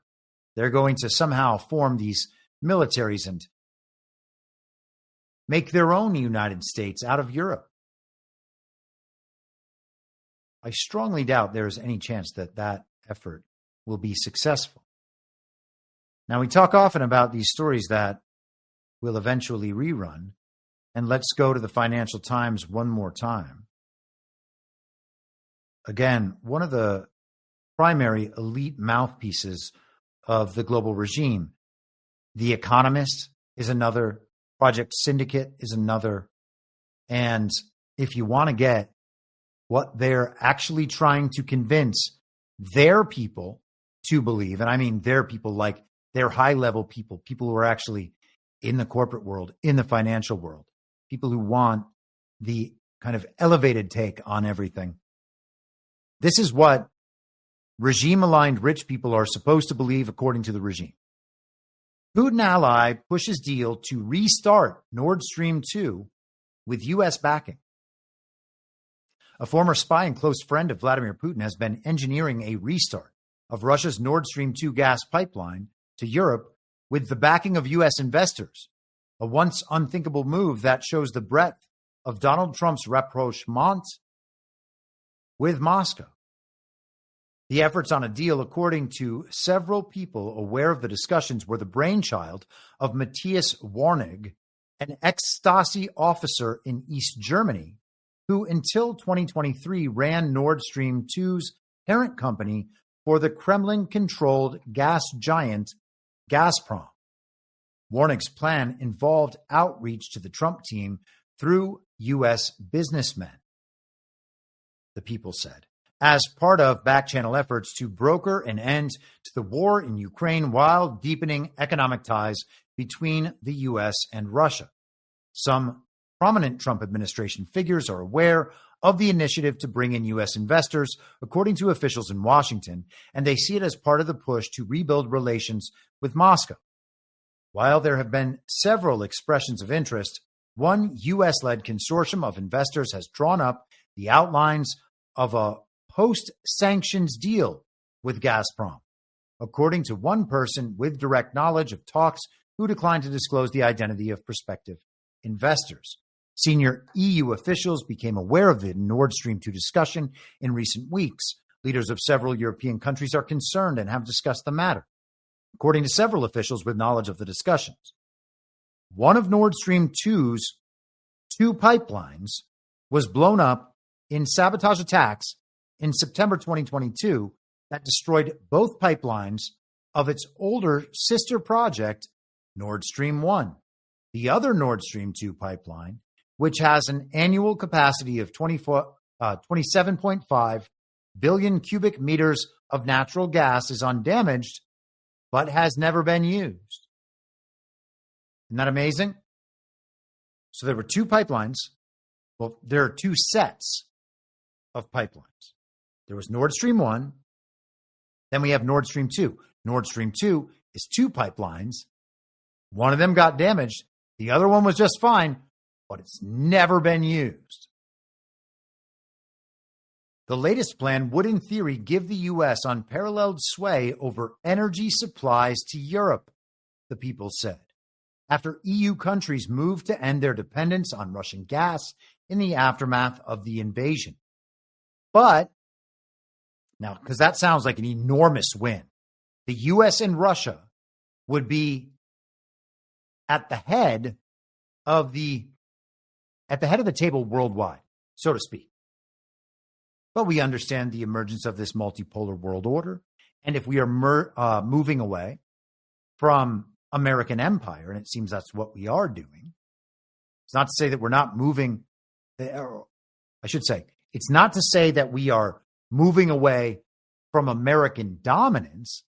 It's just about moving away from American empire to the point where we are actually in all of these countries, overthrowing governments, keeping them overthrown, keeping them within the global regime's order of how the world is supposed to operate through military, whatever else.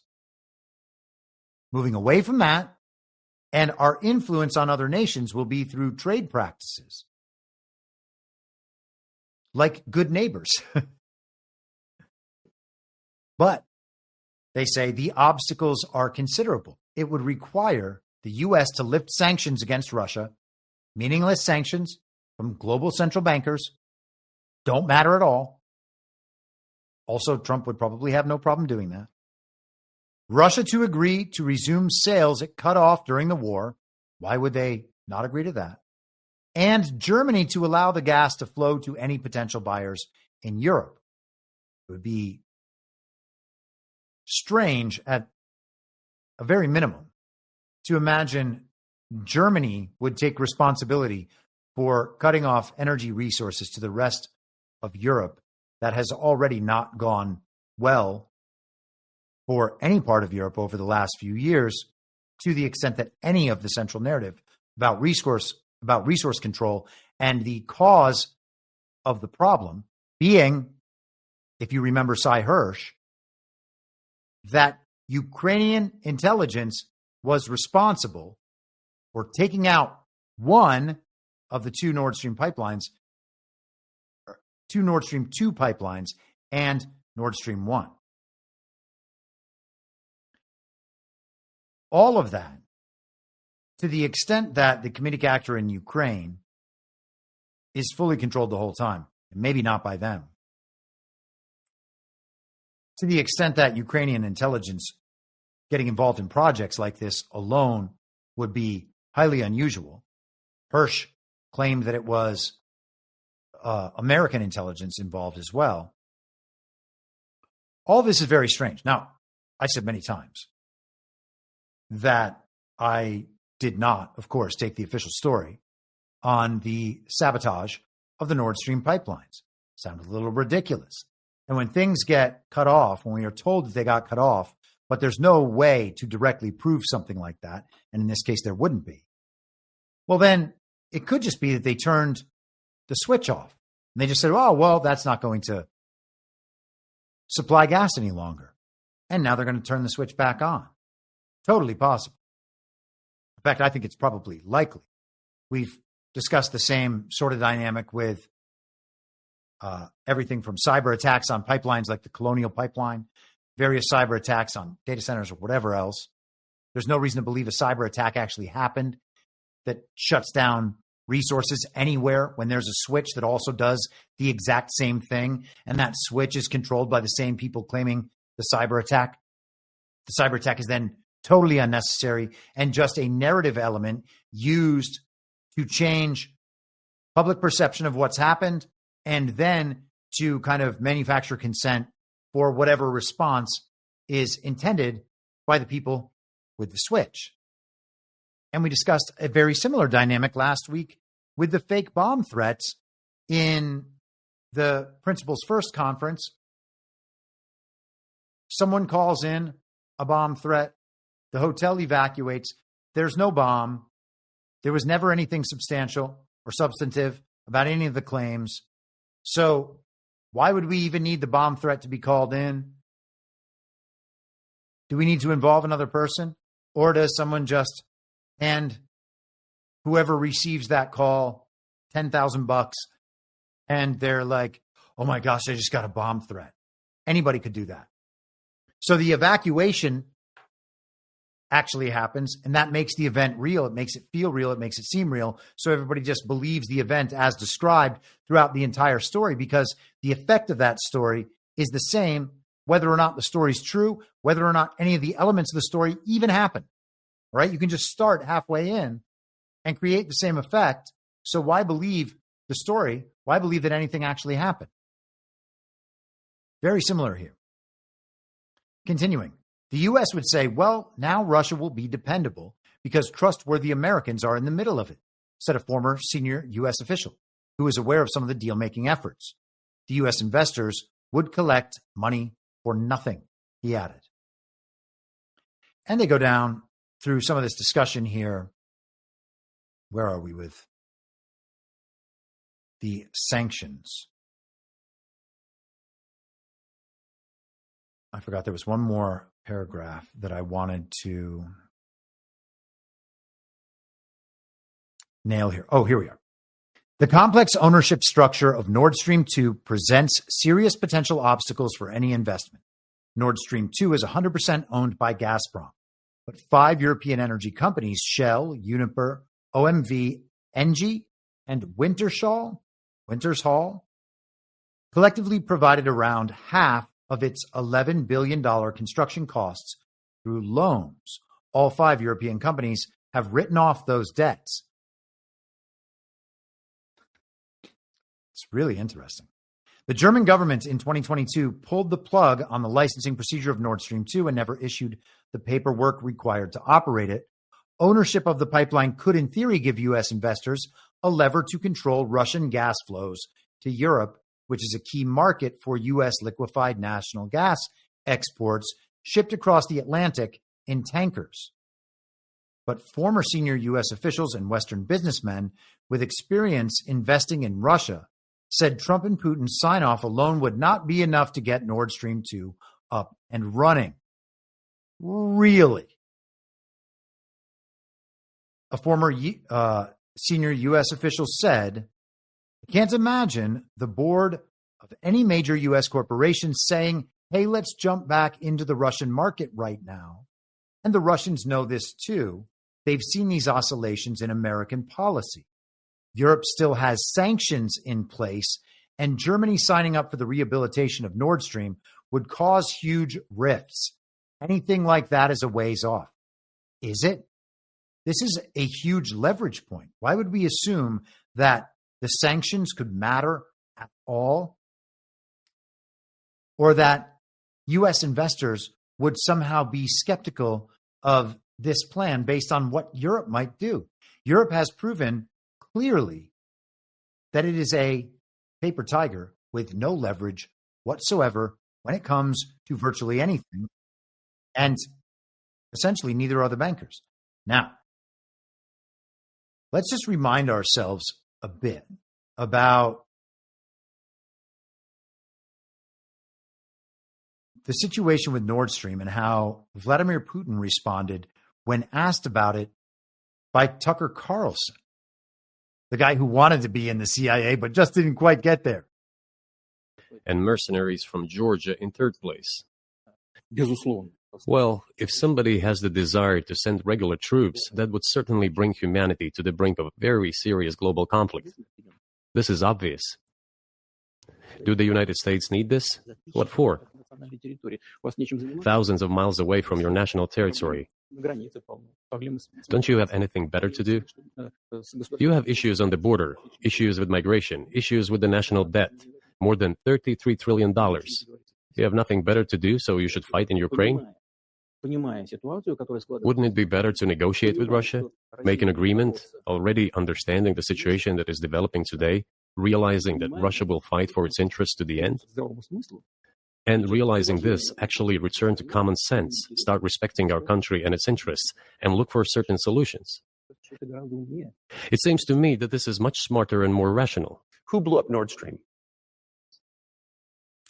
You for sure. I was busy that day. Nate, do you have I did not blow up Nord Stream. Thank you, though. You personally may have an alibi, but the CIA has no such alibi. Do you have evidence that NATO or the CIA did it?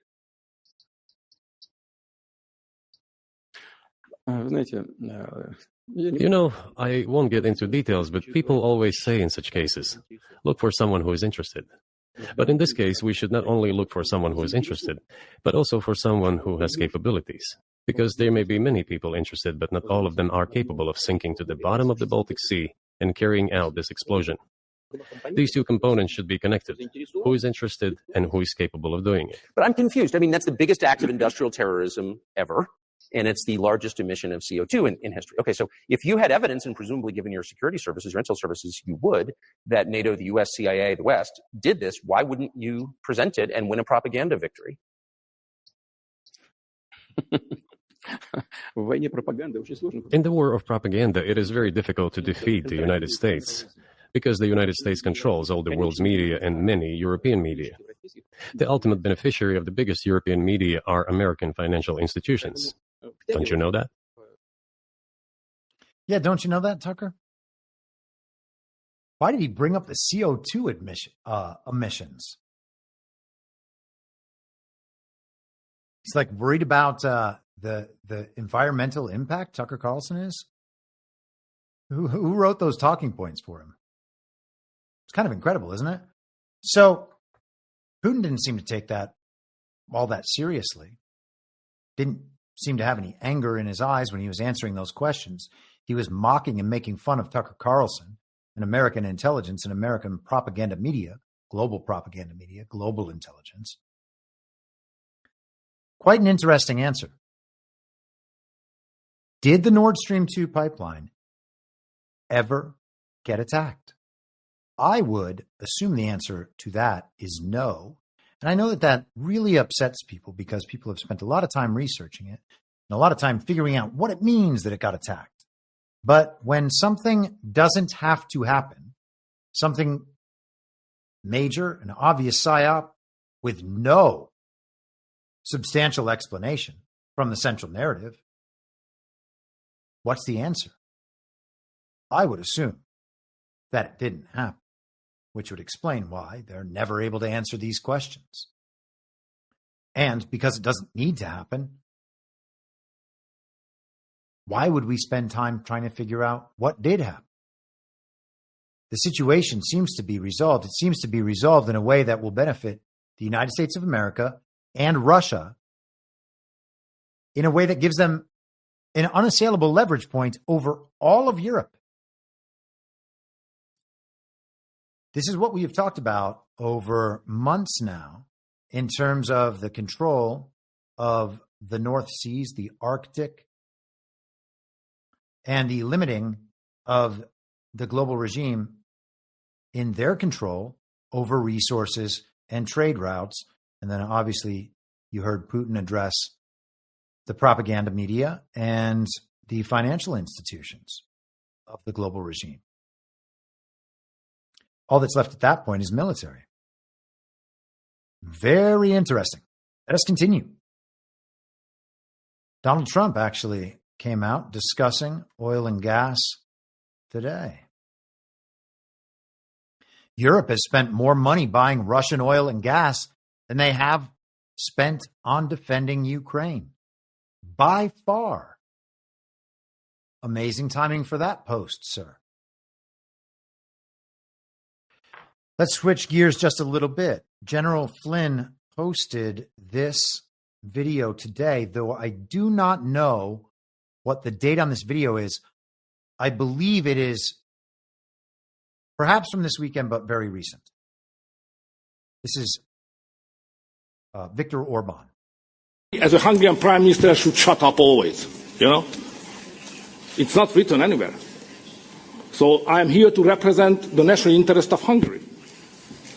And on that basis, I would like to make deals, agreements, compromises, whatever, with the other country leaders who represent their own national interest. So I don't represent the globalist elite here, or the European bureaucrats, or somebody who is just, swimming on the sky. No, it's not my job. I'm standing firmly on the basis of the national interest.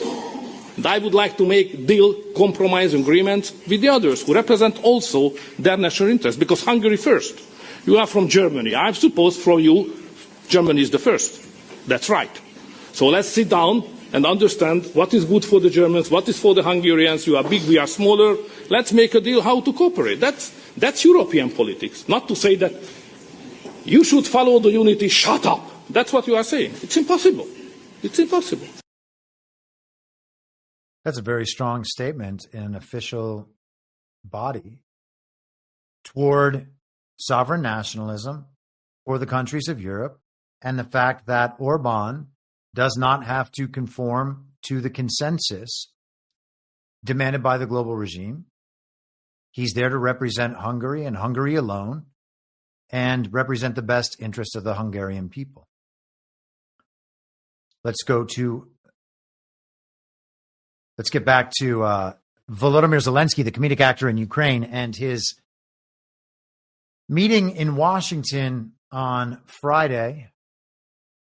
That hubbub. He then headed to Europe. Scott Bessent, the Treasury Secretary, addressed some of this yesterday on CBS's Face the Nation with Margaret Brennan. Margaret, it is impossible to have an economic deal without a peace deal. The sine qua non for an economic deal is that Ukrainian leadership wants a peace deal. I thought this was a building block towards getting to Well, it was supposed to be, but President Zelensky came into the Oval on Friday. There were three things that were going to be done. There was going to be a press conference. There was going to be a private lunch with 16 of us. And as you can see from Dan Scavino's the post on his X account, we were already set up to sign the deal. So it's unclear now. President Zelensky has thrown off the sequencing. And Margaret, let me tell you the most tragic part of this. The President Trump's idea for this economic arrangement was to further intertwine the American people and the Ukrainian people and show no daylight, to show the Russian leadership that there was no daylight. And President Zelensky came into the Oval Office and tried to relitigate in front of the world the deal. And the place to have done it would have been in the private lunch.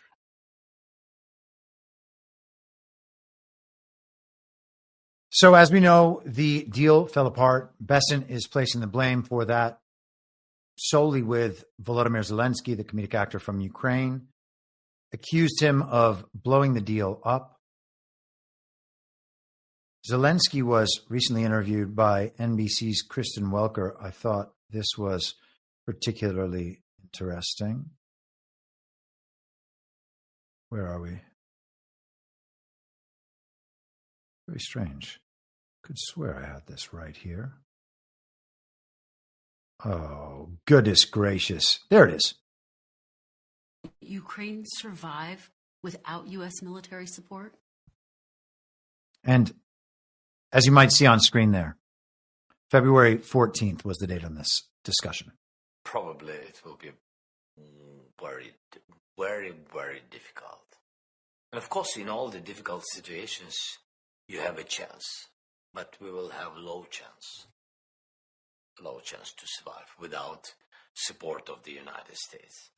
I think it's very important, critical. But, I don't want to think about it. Yes, we have to think about it. I don't want to think that we will not be strategic partners. I don't want to think about it because it will make a pressure on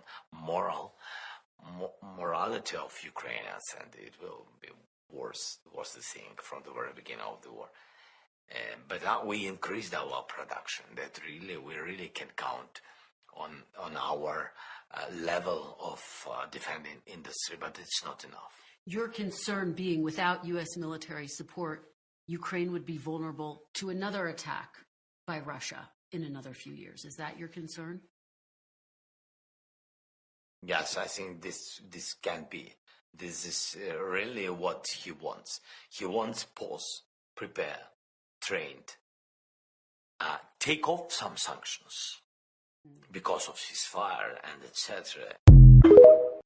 So he's saying that Ukraine has very low chances of survival without American military help, and all of this is playing into Putin's hands because what Putin wants is this ceasefire so that he can build up the defense industry, train new troops, just take that pause for a while and then go attack again. It's all just on the assumption that Putin wants to take over all of Europe, and any deal by Putin will be broken. So Zelensky got kicked out of the White House, as the story goes. He was supposed to have lunch, and instead, other people ate his lunch, literally and figuratively. What a story. And then he began to immediately start crawling back. Oh, I need Donald Trump's help. I need the United States' help. But he didn't apologize, and he didn't thank them enough not to please J.D. Vance. We'll skip that for now. But this is the New York Post from this weekend. Zelensky went back to Europe. He met with European leaders, and then he met the man that pretends to be king. Ukraine Zelensky meets King Charles III in UK after getting kicked out of White House by President Trump. And so I just wanted to share some of these beautiful pictures. This is not exactly what you would call a state visit like the one Donald Trump is going to be getting. Volodymyr Zelensky appeared next to the pretend king, the lord of this global commonwealth, and wore a sweatsuit. So it was disrespectful to come into the Oval Office, to come to the White House and meet with Donald Trump in the sweatsuit. And he went and did the same thing in the UK with the guy that people call the king. That's crazy, isn't it? I mean, always in our lives, I think that everything we've been indoctrinated to believe about the royal family is that there are all these rules and customs. There's all this false decorum that has to be abided by when people visit the United Kingdom and when they get to meet with the royal family. Donald Trump was just invited for an unprecedented second state dinner. And here's the wartime fake president, the comedic actor Volodymyr Zelensky, wearing his sweatsuit to meet with the king. So apparently all that decorum is just out the window now. It's almost like this is a humiliation ritual for these people.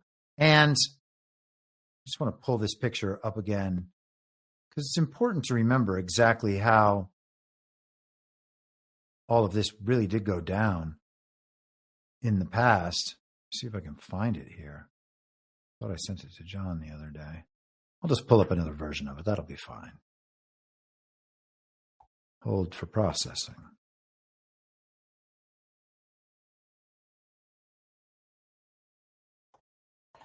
The famous old picture of Donald Trump walking.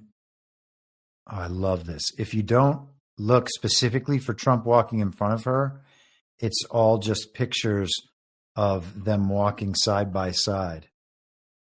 That's funny. It's not a big thing, but it does kind of tell you what the machine's preference is or what it wants to show in a situation like this. Trump apparently was not supposed to do this right here.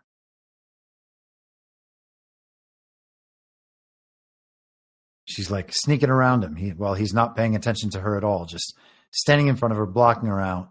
That was not supposed to happen. And then we have Zelensky showing up in his sweatsuit. And you have to wonder, you have to ask yourself, if Donald Trump, if the greatest aspect of his initial meeting was how much his actions and his lack of sophistication embarrassed not only him, but the country and shamed the royal family, these great people who deserve better treatment. Why would he be invited for another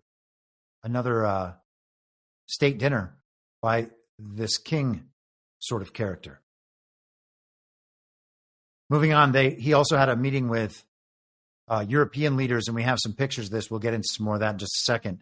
But here he is with Giorgia Meloni of Italy. And we are told that she's the very based and red-pilled sovereign nationalist in Italy. They told us, the media did, that she was a fascist and this was the rise of the far right, blah, blah, blah, as they always say. And you have to wonder if she's just the same sort of actor that Volodymyr Zelensky is. Here is their very formal meeting, all these special members of Globo Homo gathered in one place.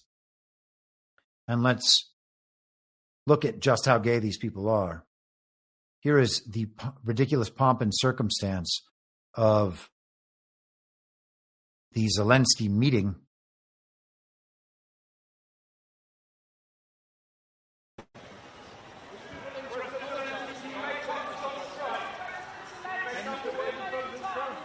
Can Ukraine win the war without America, Mr. President? You may have just heard there, can you try to win the war without America, Mr. President? So we have these Q-tip-shaped people, and then we have a red carpet right here. Oscars were last night. Virtually no news about the Oscars, not even in normie news, except for, of course, Robert De Niro. And maybe this is the right time to plug that in.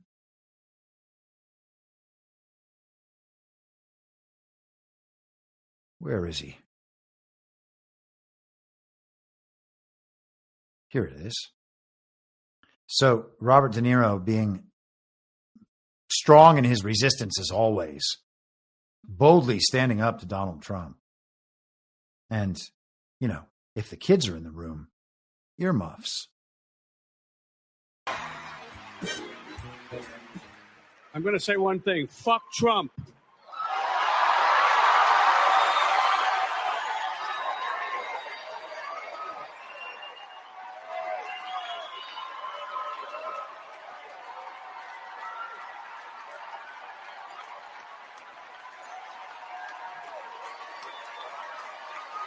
Quite an ovation.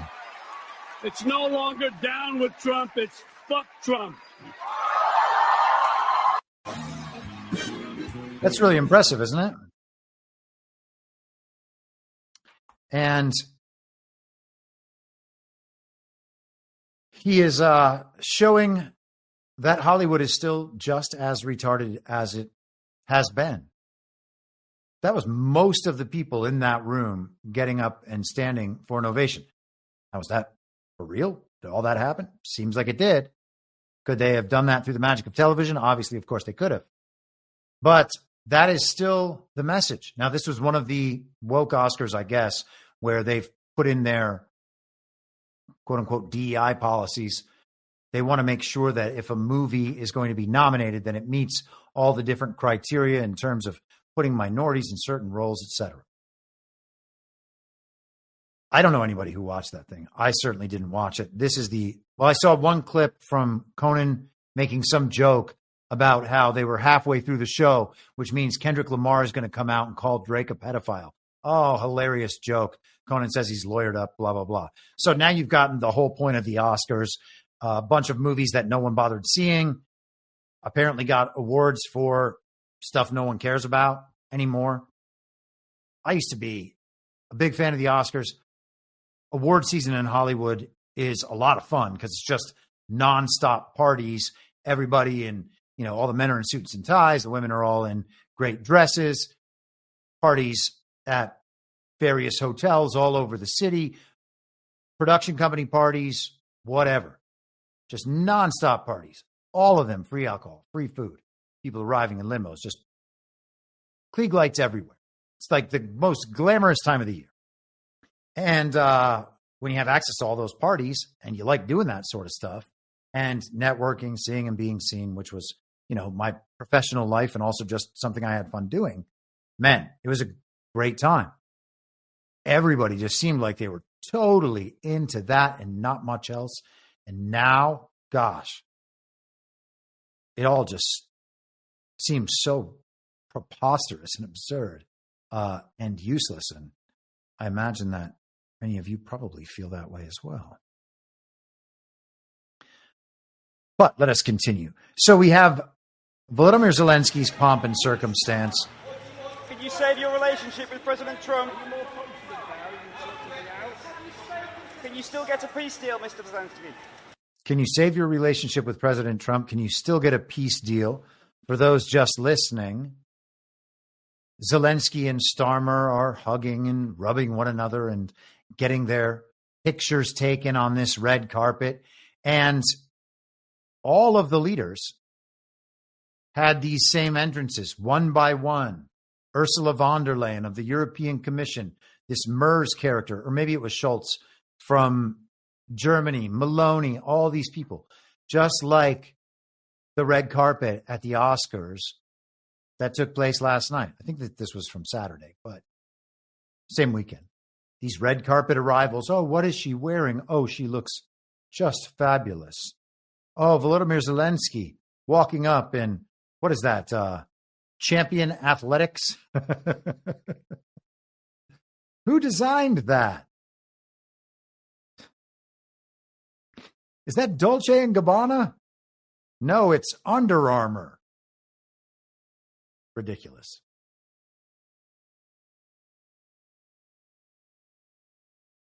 Here we have Newsweek. Zelensky meets King Charles as calls go to cancel Trump UK state visit. Well, Trump can't deserve a state visit after he and J.D. Vance were inappropriate with the comedic actor.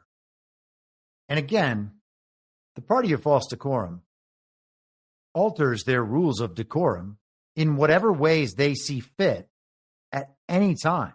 It's not like underneath the false decorum, there is just this foundation of moral and principled behavior. It's just whatever we want at any given time, we're going to destroy people's image with these series of claims. Of course, you're able to do that when you control all media. So Charles received Zelensky at Sandringham. Sandringham? That's probably how they say it. They probably have an even dumber way of saying it. I don't know. The royal family posted on X, formerly Twitter. This evening, His Majesty the King received the President of Ukraine at Sandringham House. Ukraine flag. The royal family? The United Kingdom? Their royal family account, their official one, as you can see from that Twitter badge, is posting the flag of Ukraine. Now, are the royal families owned by the crown in the city of London? Yes. Who are they? If there's one thing I know, it's that it is a conspiracy theory to suggest that they might be the Khazarian mafia or, the Catholic Church and the Orsinis. The Pope, by the way, is apparently still alive. Now he's going to go on ventilation. They have to just keep the Pope alive for an indeterminate amount of time. Will the Pope be announced dead tomorrow? Seems like maybe a good day. Or March 14th, 15th. Could happen at any point. I mean, he's already dead, of course. But the announcement of his death is what really matters. So the meetings, oh man. Polymath Anon just did a $5 Rumble rant that says Una Panuna Banca. And, when you say Una Panuna... Una Panuna Banca. Candyman. Una Panuna Banca just appears. I didn't do it. He did it. He also said, and the human condom, by the way, is not endorsed. Yeah, he's not endorsed yet. The human condom, of course, is J.D. Vance, who protects Donald Trump from the same sorts of attacks from the Uniparty right that he used to be subject to nonstop in the first administration. With J.D. Vance there, anytime they attack Donald Trump, if J.D.'s right next to him, well, he can just be like, are you going to attack your guy? This is your guy. You can't just destroy his reputation the way that you can destroy my reputation.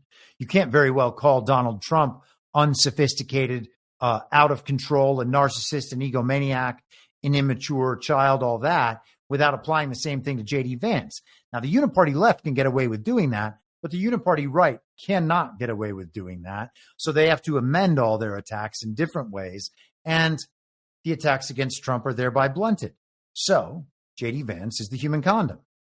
He is prophylactically protecting Donald Trump from the disease of the Uniparty right and from potentially having more Uniparty righties. Love it. Okay, so what did they actually discuss over the weekend? We talked on Saturday night on Devolution Power Hour about how there was a promise of $2.8 billion annually to Ukraine from Europe. And that money would be the interest on the roughly $300 billion seized from Russian elites and oligarchs and from state-owned Russian companies by the central banks. Now, if they take all that money, and that's the money that's been discussed for 3 years now, through all of this, they're trying to release this $300 billion so that they can redeploy this money, rather that they've essentially seized from Russian companies and individuals. And that threatens, the story goes, to blow up the United States dollar as the global reserve currency. Because if the regime fiat bankers who have branded their fiat currency and intertwined it with the US dollar, if they're just going to begin seizing wealth and assets and then using it for whatever they want, well, all of a sudden, they're just obviously no longer trustworthy partners, and whatever financial influence they have would immediately begin to evaporate. So rather than going full bore into that, which they may do very soon, these are the sorts of hints that we would get on those types of things. And maybe some of that global financial collapse will be blamed on a government shutdown. Isn't that convenient that the government shutdown in the United States of America would have the same impact vis-a-vis the U.S. dollar and America's financial credit rating with the rest of the world as the redeployment of these seized Russian assets, these two things will have the same effect. Which one is going to be responsible? Would it be Donald Trump causing the government shutdown in the United States of America that collapses America's financial standing as the holder of the world reserve currency? Or would it be the redeployment of those seized assets, which they've been striving for 4 years? So we have a false start situation, which is going to kind of dictate what the people will believe about the cause of this quote unquote financial disaster that is inevitable. And of course, part of the Great Reset, because they want to go to their global central bank digital currency. They have many aspects of that now with the fiat American dollar. But if Donald Trump is going to be able to maybe potentially drain and unwind some of that money printing and reverse the printing of that money by eliminating dollars from the money supply, if he's able to do that and then place the blame elsewhere, then maybe we have a win-win. It is a necessary component of what we're going to see happening. So it's a matter of how it's messaged and what is ultimately responsible for it, and then what people perceive to be responsible for it. The global regime can't win the messaging war, which really puts them in a bind with all this stuff.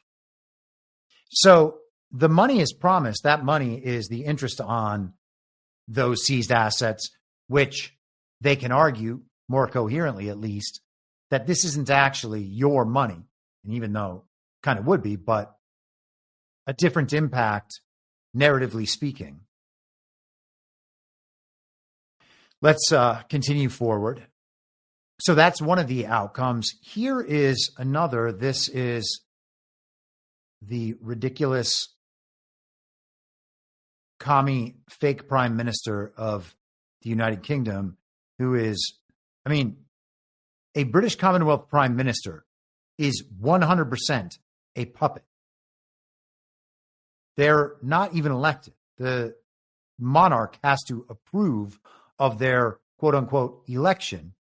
So to think that they are exercising any power or authority of their own is preposterous, but here he is. First, we will keep the military aid flowing and keep increasing the economic pressure on Russia to strengthen Ukraine now.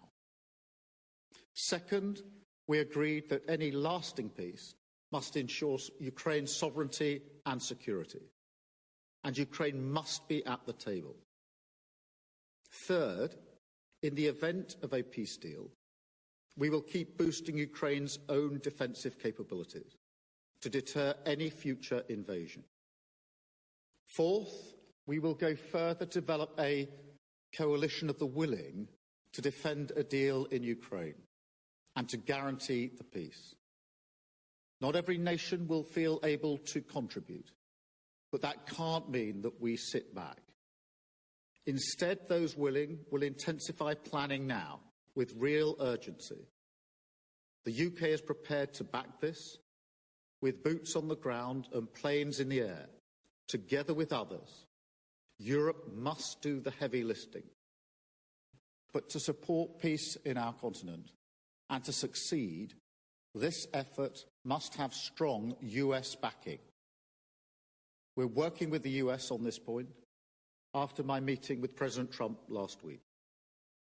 And let me be clear, we agree with the President on the urgent need for a durable peace.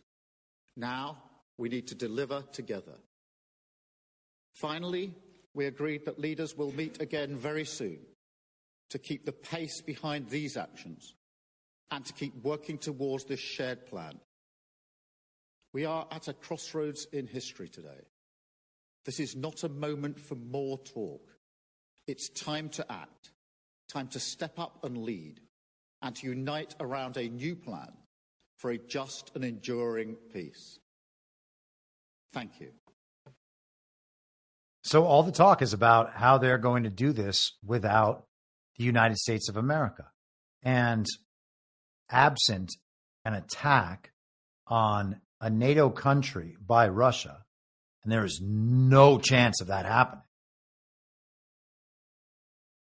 America's basically out. There's no more Team America World Police. What's the future of NATO? We'll talk about that in a little bit.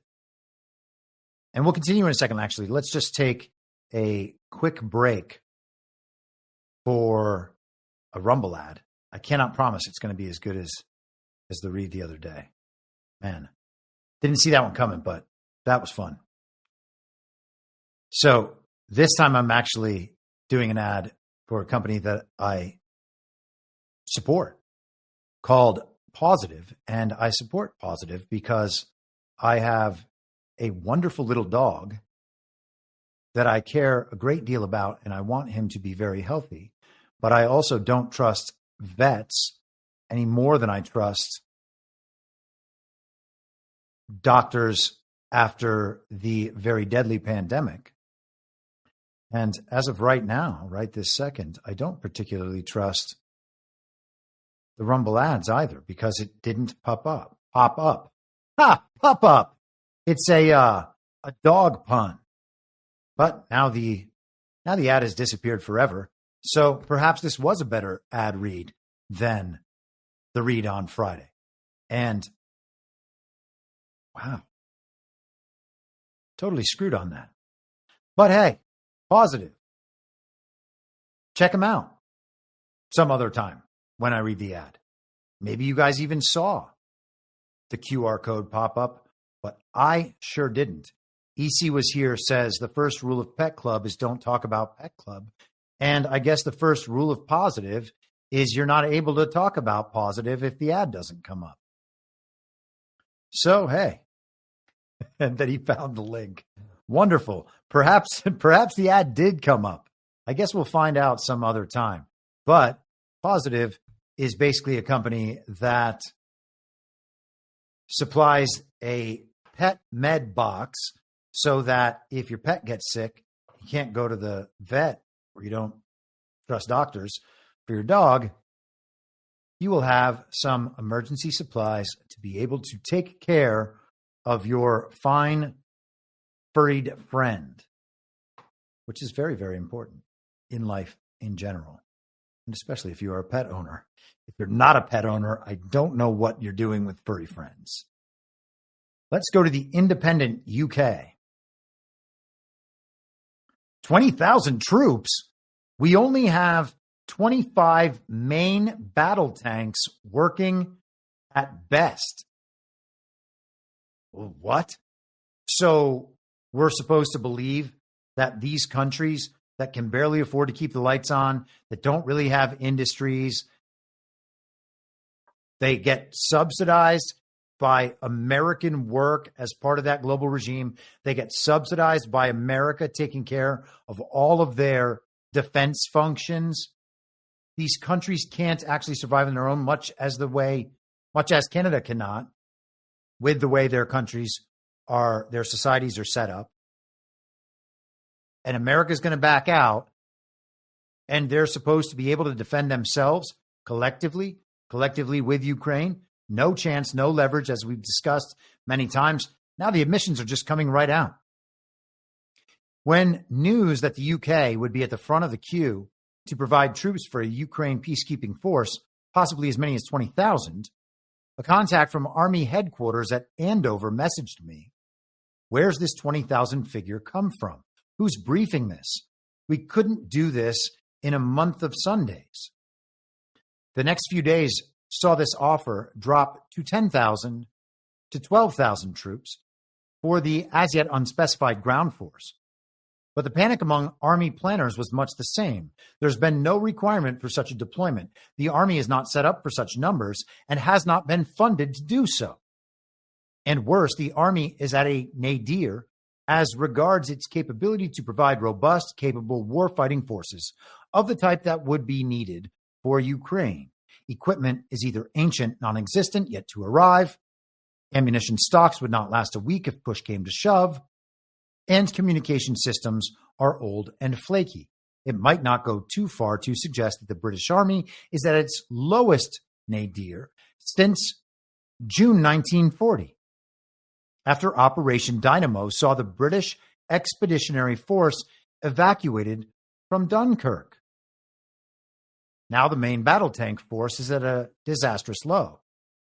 The Challenger 2 fleet, just over 400, were bought in the 1990s, has a notional strength of 213 tanks after 14 were donated to Ukraine. However, these have been at the receiving end of malign neglect. Maintenance regimes slashed in the 2000s and 2010s, spares not purchased, and supply chains disappearing as companies went bust. In 2023, it was reported that only around 160 of the fleet was in any fit state to be used on operations after extensive, expensive work, and the situation got worse.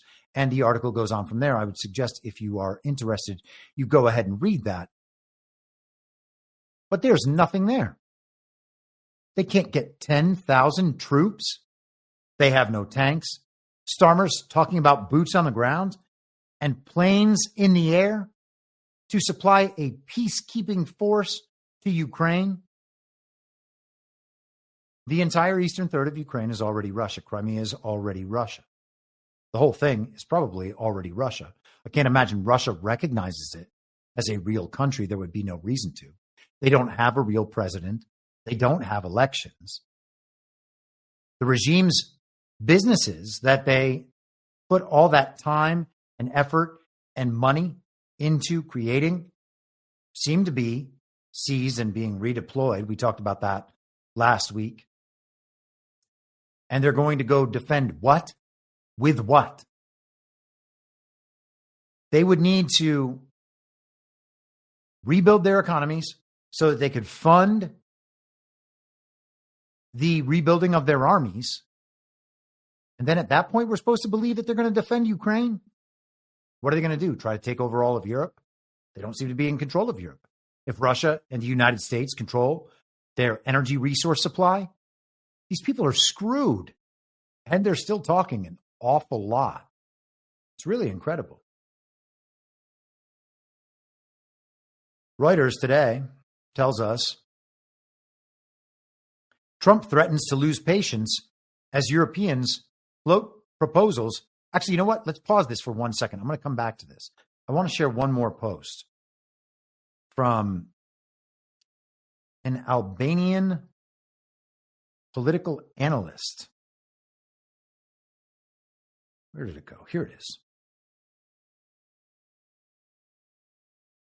Gunter Fellinger-Jean says, I call to confiscate all American military assets in Europe and hand it over to our emerging European army in case of America leaving NATO.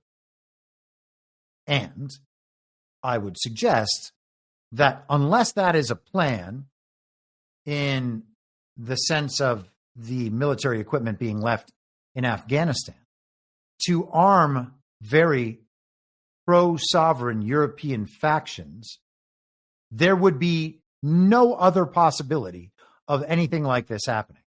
Europe is going to seize, confiscate American military assets, of which there are many in Europe. That sounds insane. And of course, they have the graphic here if you are taking in the video version of how many bases the United States military has in Europe.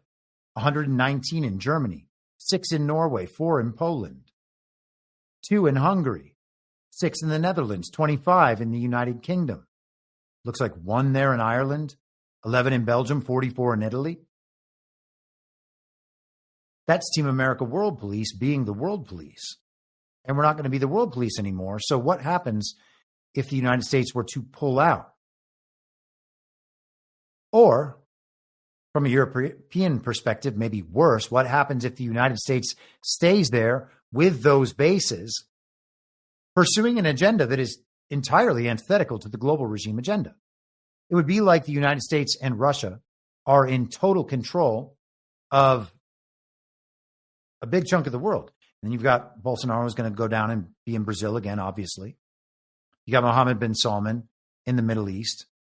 Who knows what's going to happen in Africa, but Russia and China are engaged in providing the defense in Africa. that multipolar world order is emerging quickly, with these regional powers probably taking responsibility for these various regions of the world. Will the United States have full responsibility over Europe? Are Europe going to be American colonies? Guess we'll see. That's not exactly sovereign nationalism provided for the Europeans, but the alternative then would be that the United States could pull out of all of them, and then none of these countries, it seems, could defend themselves in any way whatsoever. I don't even know from a European perspective what's better or worse there. So let's get back to that Reuters article. Trump threatens to lose patience as Europeans float proposals for Ukraine ceasefire. And so there are multiple different proposals. France suggests a 1-month truce to test Russian intentions. Narrative only, and that's fine. Oh, France, they want peace too. The Europeans are worried that Trump has betrayed Ukraine, as if their impressions of Trump's behavior matter in the least. Again, these are ways to manipulate leverage in a situation where the regime has full control of global media and can influence the reputations of individuals, of governments, of corporations, etc., but they've lost that control.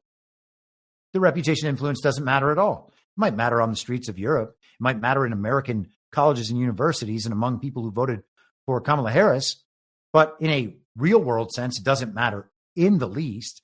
And most people aren't even going to buy into it in terms of it affecting their perception of Trump's reputation or the reputation of the United States of America. It does not matter at all. Trump said on Truth Social yesterday, we should spend less time worrying about Putin and more time worrying about migrant rape gangs, drug lords, murderers, and people from mental institutions entering our country so that we don't end up like Europe. And that message rings very true and very clear to most American ears at this point. People don't want anything to do with what is going on in Europe. People are focused on what is happening here in America. Trump put out, if it will click open, this Truth Social post today.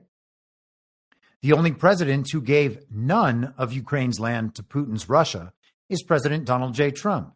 Remember that when the weak and ineffective Democrats criticize and the fake news gladly puts out anything they say. And from a devolution perspective, that wouldn't be entirely accurate. Although, again, we are seeing some of these things playing out in an informational past. We observe things in real time that are not actually happening in real time. We are just observing them through a middleman, and the middleman is a delay factor. H.R. McMaster, former Trump National Security Advisor, was on 60 Minutes last night and had this to say, and you will see on the screen Donald Trump's response on Truth Social in this piece of content. Trump responded upon watching, H.R. McMaster is a weak and totally ineffective loser. Now, is Trump just doing kayfabe? I don't know.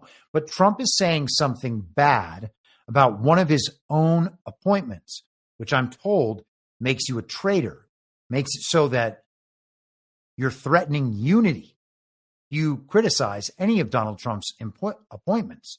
It's okay now to criticize Pam Bondi, but you're not allowed to criticize Tulsi Gabbard or RFK Jr., even when he's supporting vaccines, and you're not allowed to criticize Dan Bongina ever. Watches the video from the Oval Office, and what does he see? Vladimir Putin couldn't be happier, Scott, because what he sees is all of the pressure on Zelensky, all of the pressure on Ukraine, and no pressure on him. H.R. McMaster knows. He was National Security Advisor in Trump's first term. He's a retired Army general, senior fellow at the conservative Hoover Institution, and a CBS News contributor. very conservative. The allies look at the video from the Oval Office and see what? What they see is something that's just confounding, a discussion that doesn't reflect the reality of the war in Ukraine, the degree to which this war is a crime against humanity. And they think, how can President Trump be berating the leader of Ukraine while he says kind things about Vladimir Putin? Doesn't reflect the reality of the war, says H.R. McMaster at the conservative Hoover Institution. Not quite conservative enough to bar you from being a CBS News contributor, of course.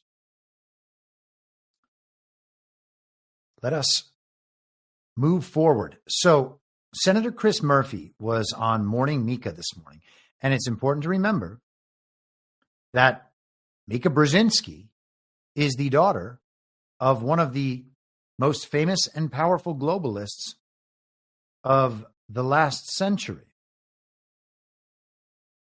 Now, I want to start this about halfway through, which is difficult to do without. Here we are. So he's going to begin. They're asking about Marco Rubio because, of course, they all voted to approve of Marco Rubio as Secretary of State and aren't getting what they wanted, or so they claim. Russia hawk, even. You have now said that your vote to confirm him as Secretary of State was a mistake. Yeah, I think he may be the only member of the cabinet that I supported. He was first out of the gate. And, you know, of course, he was a supporter of Ukraine. He was a supporter of NATO. There was a theory of the case that maybe he would, serve as some brake or check on Trump's affection for dictators. You saw him sit there silently. You saw him then criticize Zelensky on the air. Of course, many of us today believe that our vote for him was a mistake. And I guess we should have known that everyone who signs up to work for Donald Trump is signing up for one single project, and that is the transition of American democracy to a kind of kleptocratic oligarchy in which the billionaires rule, in which they get to steal from regular Americans. And if that's the domestic project, then the way that you normalize that kind of government is to associate yourself with similar governments abroad. All right, so let's pause there. We're going to come back to that. Changing America's role in the world. Same thing we heard from the Financial Times. We are to believe that Donald Trump is responsible for turning America into an oligarchy controlled by billionaires. Because of Donald Trump and Elon Musk and some other tech guys, and that's about it. But most of those tech guys, as we've discussed many times and earlier in this episode, are not on the same page or don't seem to be on the same page. There's no reason to believe that they are on the same page. And their agenda is not the agenda of the American people. So there's that separation already. They might look like, it might seem like they are in some sort of control and the people that are ultimately going to benefit from all of these things. But the truth is, if you have that much money in the first place, unless there is some mechanism to drain that, and there might be, and that actually happens, then they're going to have money no matter how the system changes, okay? We can go back to a pure pre-constitutional American, federalist. The states are separated. Freedom and liberty have returned. And these people will still have money and power, all right? Like, unless that's going to be extracted somehow, that situation isn't going to change. And so they're going to have more influence than your normal average American. And you can yell and scream about how that's not fair, but it's still going to be real unless we become a communist country. And I can't imagine anybody listening to me wants that. So the power is going to remain the power. Did Donald Trump build these people into this power? Or did that happen over the last few decades and in truth much longer as a direct result of the policies pursued by this same global regime? And of course, that's what it is. So you can't go around blaming that on Donald Trump. Let's go back to Chris Murphy. the Kremlin. So it's all part of one big domestic project. The foreign policy, the affection for dictatorships abroad is, in effect, a means towards transitioning our democracy to something very, very different, something we've never, ever seen before in this country. Mm-hmm. That's not entirely true. I mean, at least if our history is to be believed, then I could be totally convinced that it's not. We're going to transition from our democracy into something that this country has never seen before. If he's just pitching controlled opposition to cover for the Uniparty right leading us into the Great Reset, he's doing a very convincing job of it. That man seems genuinely worried, but maybe he's a good actor. So, Senator, what is the next step? What are you hearing right now? There's been talk this weekend about the possibility. I should remember how Joe Scarborough talks next time I'm concerned that I stuttered while reading. Keir Starmer and Macron coming up along with Zelensky with a proposed peace deal and all coming back to the White House. Is that a possibility? What are you hearing? With Europe and Ukraine when he's... Let me see what happened there. Let me see if I can... Sounded like the sound just went out for a second. With Europe and Ukraine when he's got a... With Europe and Ukraine when he's got a patsy in the White House. So I'm glad that Zelensky is talking to the Europeans about a real peace deal. Does he know what patsy means? Did he want to say a word that sounded kind of similar to patsy that would make Donald Trump sound weak? Is that what he was trying to do? A patsy. That would actually secure Ukraine. But Russia's not going to negotiate with Keir Starmer or Macron or Zelensky when he knows that he can get essentially everything he wants from the American government. Again, why would Putin negotiate with Starmer or Macron or Zelensky? They don't have any power. They have no legitimate power to make decisions. That's the first thing.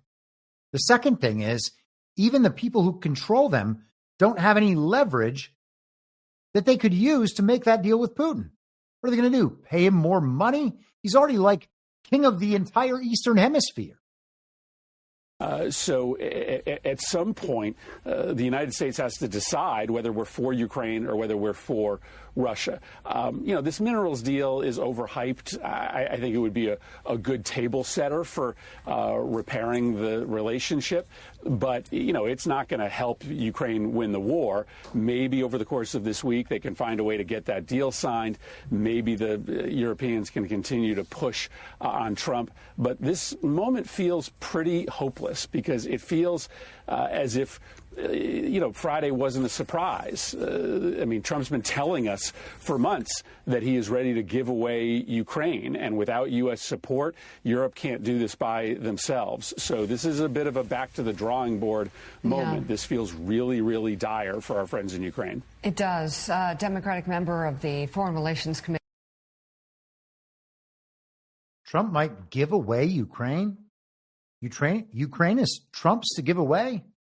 The country is part of Russia. The lands that we've been told the war is being fought over are part of Russia. Trump's not giving it away. He's just saying we're not going to go to war to defend some other nation across the world for no reason. Because that's not the kind of country we are trying to be. And if that comes at the cost of the collapse of that global regime, well, that's, I guess, just a cost that we're prepared to accept. And we might actually be cheering it on as it happens. These people are nuts, but they really do seem like they are giving the game away. And again, we observe that Chris Murphy is figuring out how to communicate these things in a way that places the blame for the downside that might be perceived in a real way on Donald Trump, while Donald Trump is messaging to accept and redirect and take credit for all of the good side. We now have the regime telling us about the emergence of the multipolar order, and they are complaining about it. They're saying it's going to be the worst thing ever. Everything is going to end. In fact, let's check out MSNBC's Human Flame, maybe a cold flame. Maybe we can think of a better name for him. The Human Eraser. I don't know what this guy is.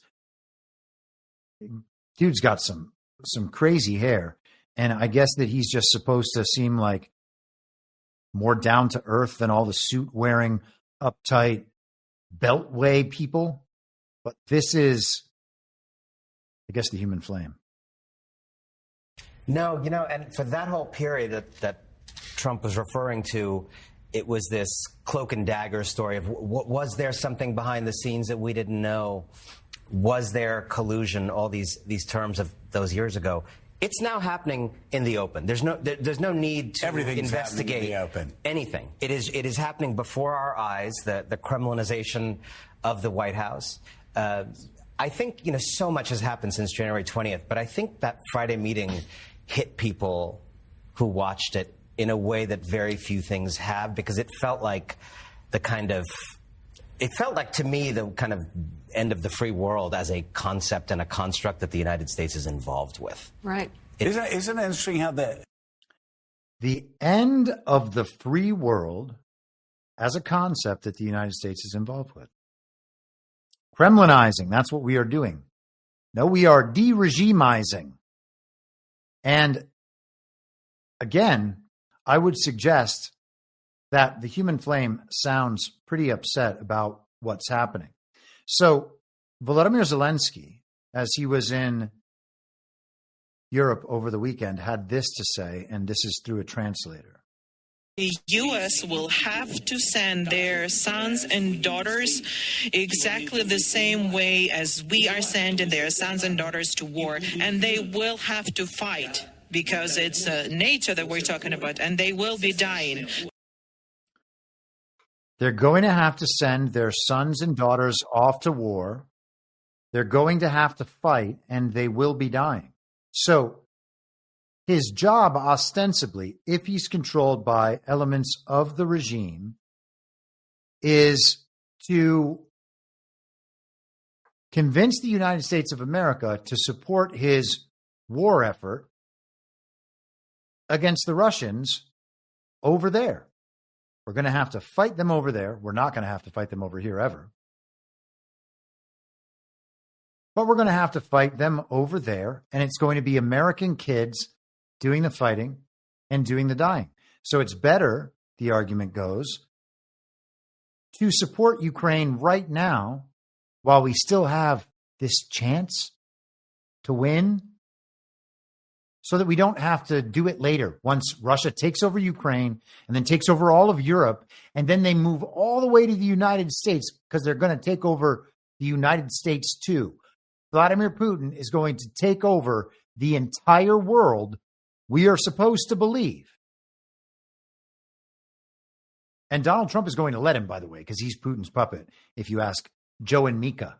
And it's not about Mika's dad's plan about how to reorder the entire world into the rules-based international world order. It's not about that. They're just trying to protect Ukraine from the Putin menace. He's like the next Hitler, don't you know?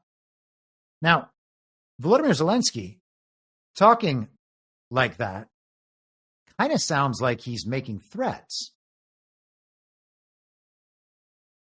And I mentioned on Devolution Power Hour on Saturday night that Zelensky sounded like he was making threats in the Oval Office. And I want to just listen to this clip one more time so I can point this out. I don't think I went deeply into this aspect on Friday's show. That is trying to prevent the destruction of your country. A lot of questions. Let's start from the beginning. Sure. First of all, during the war, everybody has problems. Even you, but you have nice ocean and don't feel now, but you will feel it in the future. God bless. You don't know that. God bless. God bless. You will not have a war. Don't tell us what we're going to feel. We're trying to solve a problem. So for an extended discussion of that, check out Saturday night. But he says you have this nice ocean.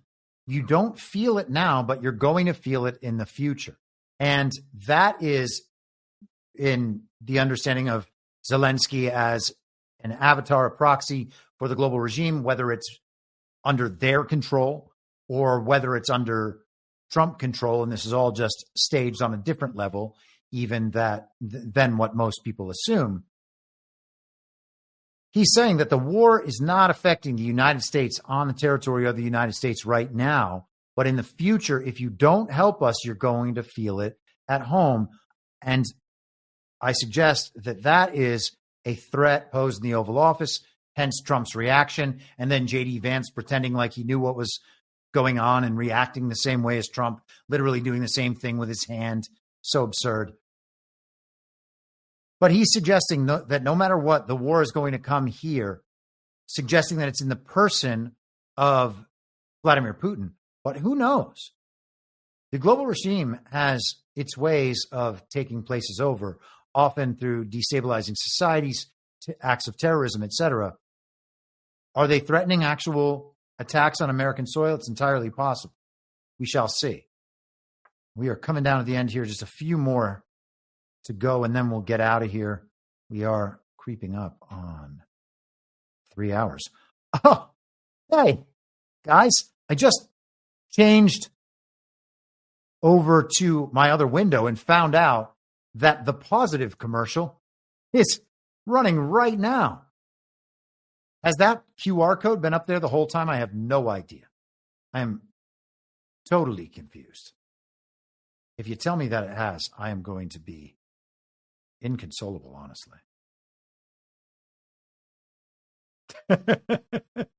Is that really up?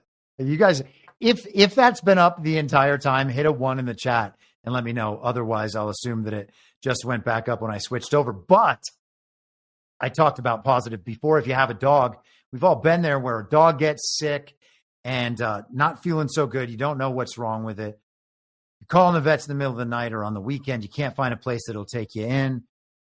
That's no good for your fine furried friend. So go to Positive.com, use promo code STUDIO. You get 15% off your pet emergency kit.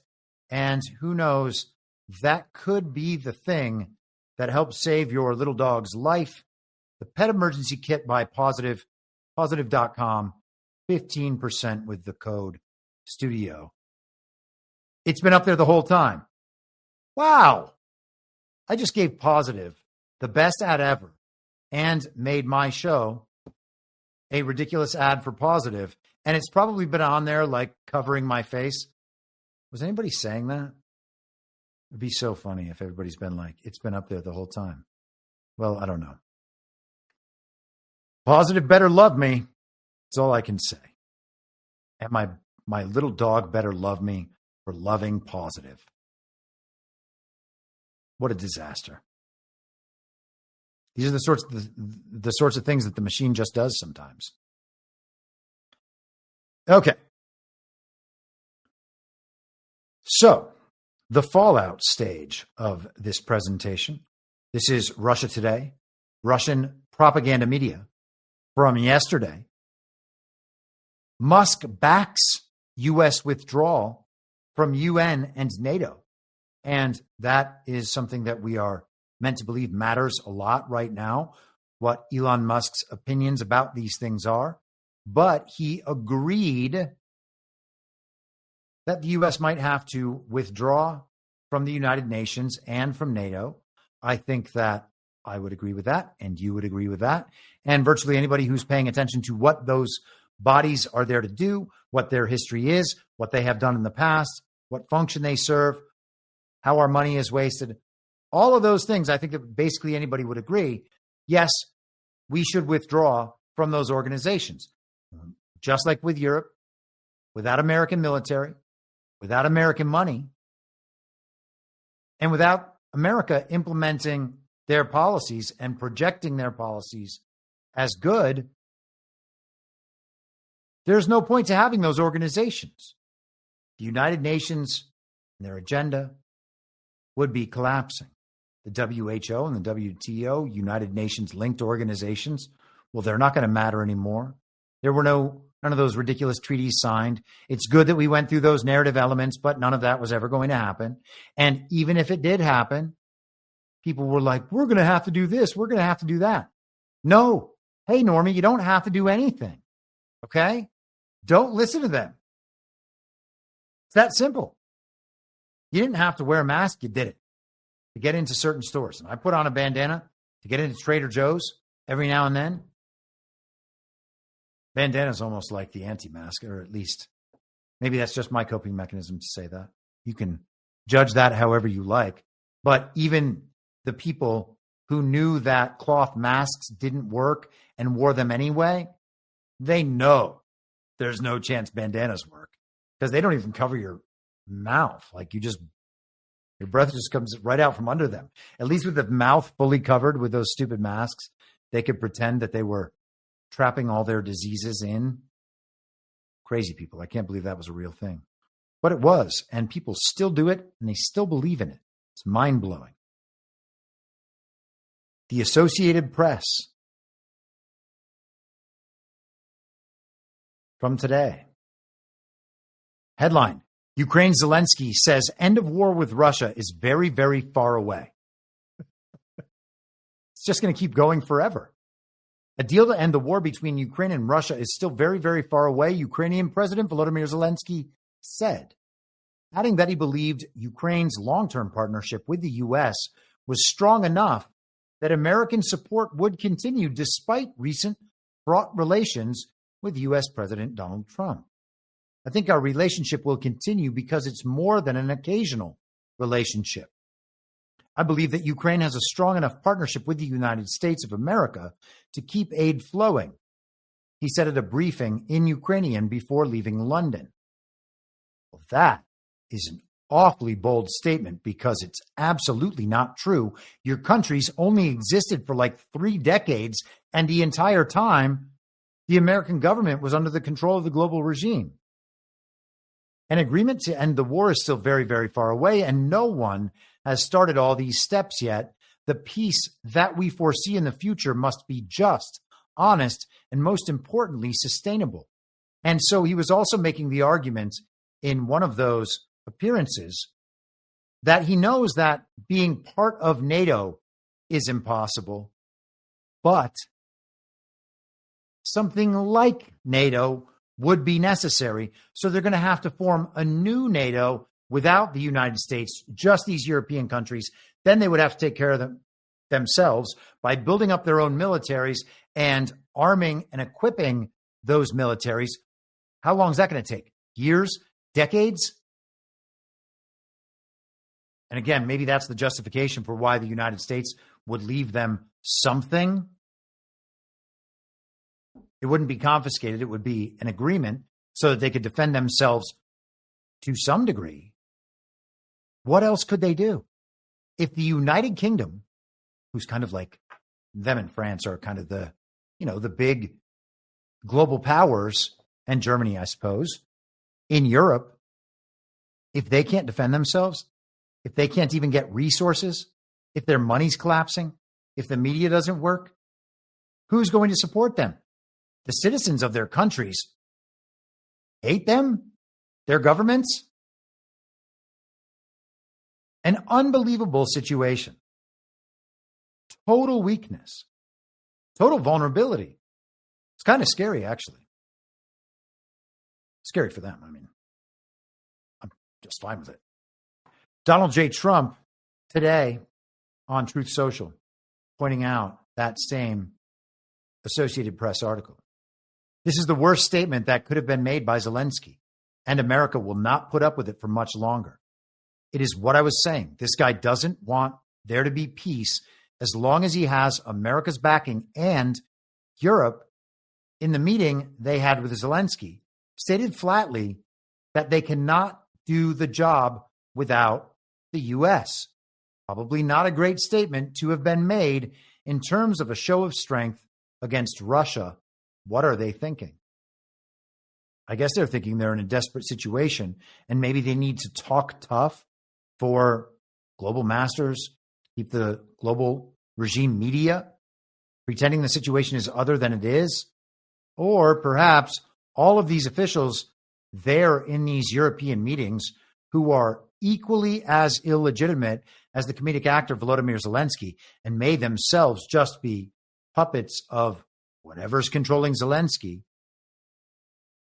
maybe they're just trying to make Europe look foolish and weak and vulnerable. But how is anyone planning to stand up to Russia? It doesn't seem to be possible in reality, and it is becoming impossible in the narrative. And what has, narratively speaking, the responsibility for creating the situation, and what is going to be the source of strength moving forward? Well, it's going to be Donald Trump, the United States of America, and the America First agenda backed by American ideology. It's not going to be the Great Reset. None of this is getting explained through the Great Reset. And you might argue that none of this is explainable through the Great Reset, because then they would just have to pitch global bureaucracy to the citizens of the world and actually pitch the central bank digital currency to the citizens of the world. There's got to be a different way for them to go about doing that. A lot of that's going to be on economic collapse, the promise to end personal debt. People might be happy to take that. Yes, let's usher everyone into a never-ending financial situation dictated by the central bank digital currency. Maybe they would do that to eliminate their own personal debt while condemning their progeny to an intolerable situation. We shall see. But we can hope that we are not getting dog-walked into that dystopia, and that Donald Trump, through this mode of taking the good elements, shifting narrative credit and actual credit toward America First ideology, and messaging all of the downside of this global reset to global communism and to the regime apparatus and their means of their plans for the one world liberal international rules-based order. Through that, through the public's understanding, through the beliefs formed, and through the behaviors that are undertaken as a result of the adoption of those beliefs, we will actually march forward in liberty and freedom, taking whatever is there and moving it in the other direction, drafting off of that and moving forward into a bright future, and not the one often described by Klaus. This is Axios Today. Trump to hold Ukraine meeting on the next steps, including possible aid freeze. And so this week, this is our new step in the narrative process. We had to get to a point where the public would accept and understand that aid to Ukraine is going to be frozen, and now we're getting it. And even to the commies out there who don't understand anything, to the standard issue villagers broadly, to the child brains out, they will understand, oh, Europe is stepping up. They're going to take over. So as the United States pulls away, Europe says it's going to step up, even though they can't. And everybody's like, okay, well, at least Europe's got it. And then maybe they start just posting European flags everywhere and try to become Europe within the United States. And it's funny, I was watching, a few of my friends have been watching for the first time a show on Amazon called Man in the High Castle. And they were talking about it. And so I rewatched episode 1 last night to kind of refamiliarize myself with that narrative. And I recall that kind of the whole point is that there's this guy who makes these films that show an entirely different version of the world. So the Man in the High Castle, the original story was Philip Dick's imagination of, a world different than it is, a dystopia, whatever, but one where the Axis powers won World War II, where the Germans, the Nazis, won, and the Japanese won, and the Japanese takes over the west coast of the United States. Germany takes over kind of the eastern half of the United States, and then there are these various neutral zones in the middle of the country. There's also the Man in the High Castle, who has these films that show everybody the United States actually did win the war in Europe. And so it's about whether or not the public's perception is going to be shifted by what they see projected in these movies that actually have a movie projector. These are, film reels at the time. And I thought, man, how interesting is that? What an observation to understand that people will form the reality around themselves based on what they see and believe to be the true state of things. And you could argue that the true state of things is no, actually, the United States did win. And here we have the United States of America. But one thing we discuss often on this show is that perhaps the United States didn't, quote unquote, win. And that the global regime won the war, a war during which they funded both sides. And here we are in the global regime's agenda at its peak form, the United States being the enforcer and the labor supply for all of that. Maybe we did form the wrong beliefs about who won that war and what it all ultimately meant. So this is Axios today. The latest, Trump responded on Truth Social to an AP report that Zelensky had said the end of the war was still very, very far away, writing, "This is the worst statement that could have been made by Zelensky, and America will not put up with it for much longer." Zelensky wrote on X that it is very important that we try to make our diplomacy really substantive. God, I can't talk. Substantive to end this war the soonest possible. We need real peace, and Ukrainians want it most because the war ruins our cities and towns. Even though when Trump said that in the meeting, he was like, no. Our cities are just fine. Yes, life is going on.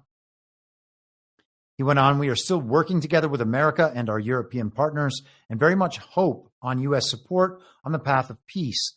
Peace is needed as soon as possible." Mike Waltz told Fox News on Monday that time is not on Zelensky's side. The American people's patience is not unlimited. Their wallets are not unlimited. And our stockpiles and munitions are not unlimited. So the time to talk is now. Trump's national security advisor added that in order to fix the crisis, Zelensky needs to express regret for his public spat with the president in the Oval Office last Friday, say he is ready to sign the minerals deal and that he is ready to engage in peace talks with Russia. Now, a lot of people have mentioned that today. I've seen the comments and seen posts about it go at least a little viral, and there was a segment on Newsmax about how Ukraine had signed a deal with the UK a few days before Trump's inauguration, already making a deal over some of these minerals. And they were suggesting that, Trump's figured this out and that's why the deal is going to fall apart. And maybe in a narrative sense that works for somebody, but let's be realistic. Trump and Russia are negotiating about Ukrainian mineral deals, or Trump's negotiating with Zelensky. Give me a break. And all of that is going to be thwarted because Zelensky signed a deal with the UK 3 days before Trump's inauguration. That's preposterous. As a narrative element, fine. But listening to that and believing that it's actually true and is going to present a real problem to getting this deal done is ridiculous. So we can pass on that. Pass on that completely. Axios then had to update their article down at the end, which is hilarious.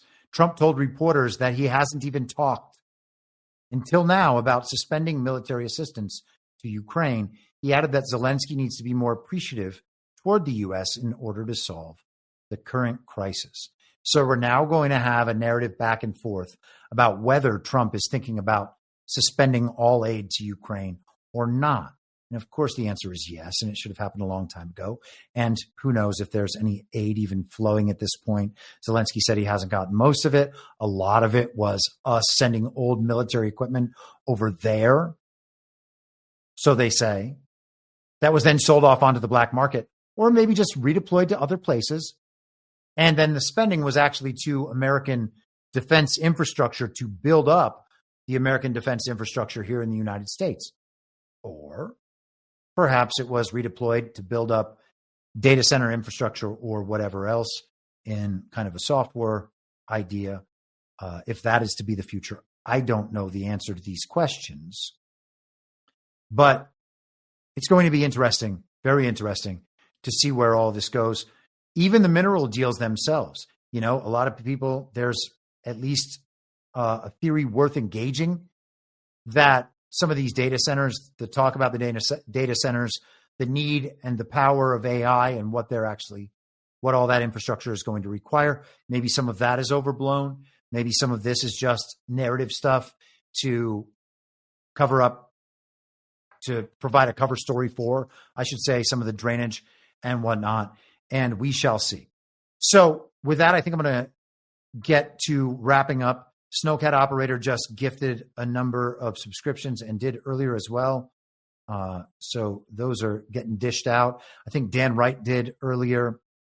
And I think that's it for rants. Thank you all very much for hanging out in the chat. Oh, here's one more.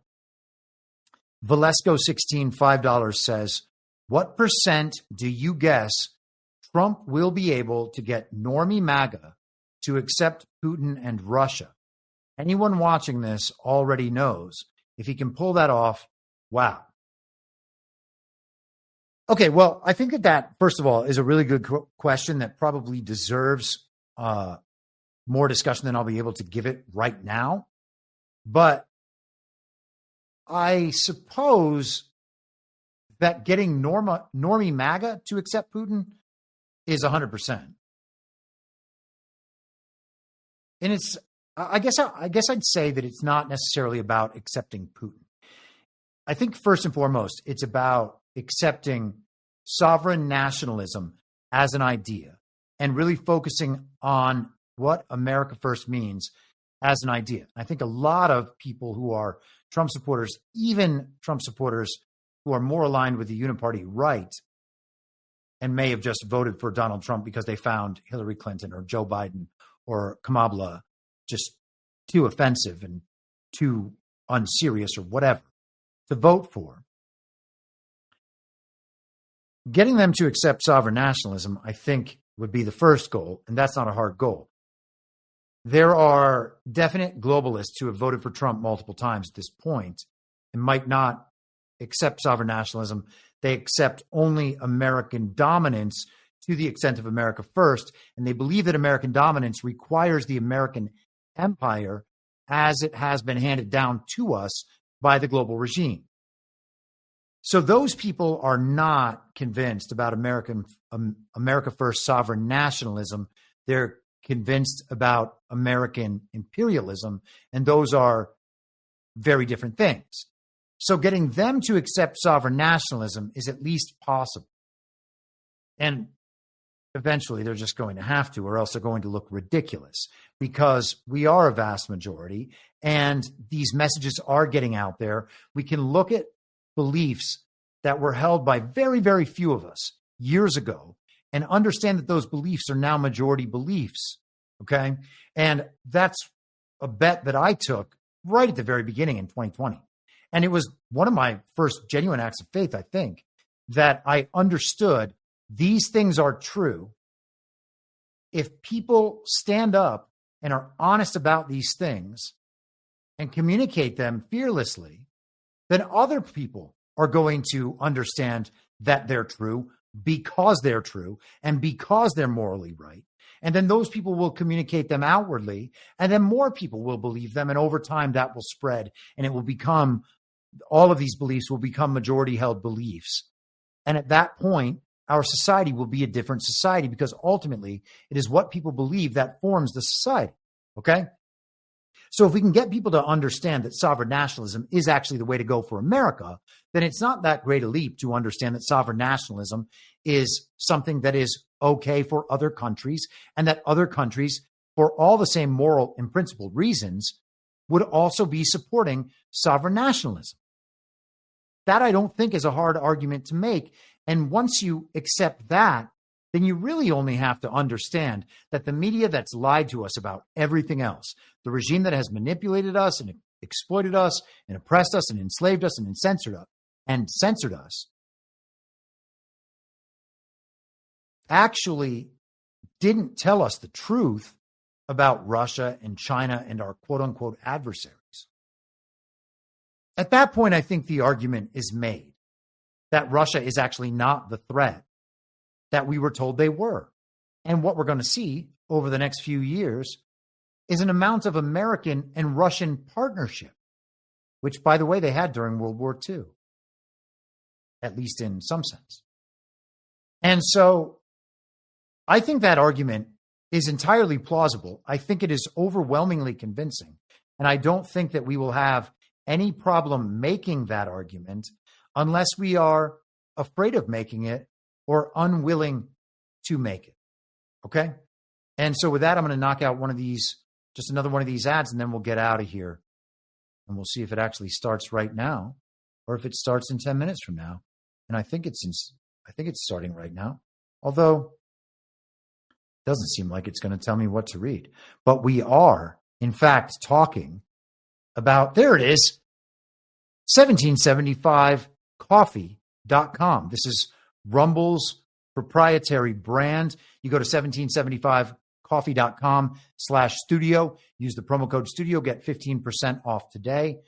This show, the reach that I get, the lack of censorship I get on Rumble is only possible because of their commitment to free speech and the support for Rumble from viewers like all you guys that allows them to continue down that path when traditional advertisers don't want anything to do with the platform. Most of you are like me and drink coffee every day. That's why you have to try Rumble's 1775 coffee. It's actually some of the best coffee. And it's the same price as the coffee you buy now, but it's way better because they are actually supporting free speech. Also, Rumble 1775 coffee is free from chemicals, rich in flavor. Because their beans are sourced from high-altitude farms in Bolivia, hand-picked, roasted weekly at their facility in Miami, and delivered fresh to your doorstep. As believers in freedom, buying from Rumble helps fight back against woke corporations like Starbucks and Dunkin' Donuts. So join the coffee revolution, 1775coffee.com. Get a free month supply of their cognitive boosted supplement, Limitless, when you buy 2 bags of their coffee. So give that a shot. The QR code is right over there. And if that allows me to complete that ad, which I hope that it has done, it's impossible to know right now. But with that, I will be back tomorrow at the same reasonable time on the same reasonable podcast network. I don't have a network. Masks and lockdowns don't work. They lied to you about a pandemic, and Joe Biden was never president. And perhaps this will play, or maybe it won't. That's very odd.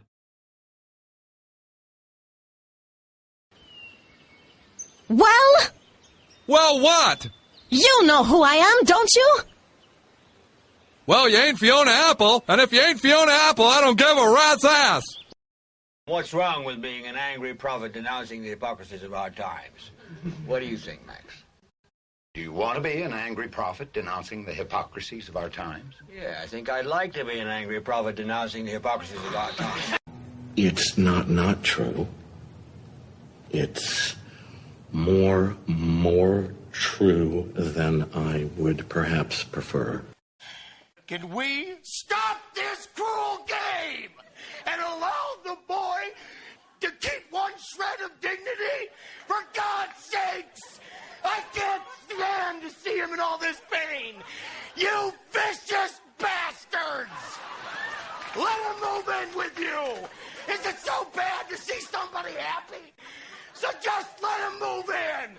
For the love of And I will not let you down. Move in with you. Good Lord. We do a little trolling. It's called We Do a Little Trolling. What? In my mind, that's the end game. If you're listening for free and would like to support the show, the best way to do that is by signing up for a paid subscription at imyourmoderator.substack.com. You can find the info stream over on Telegram at t.me/veryreasonable. The merch site is cancelcouture.com. And for all my other links, you can visit linktree.com/imyourmoderator. And I'll see you soon. Down on the range.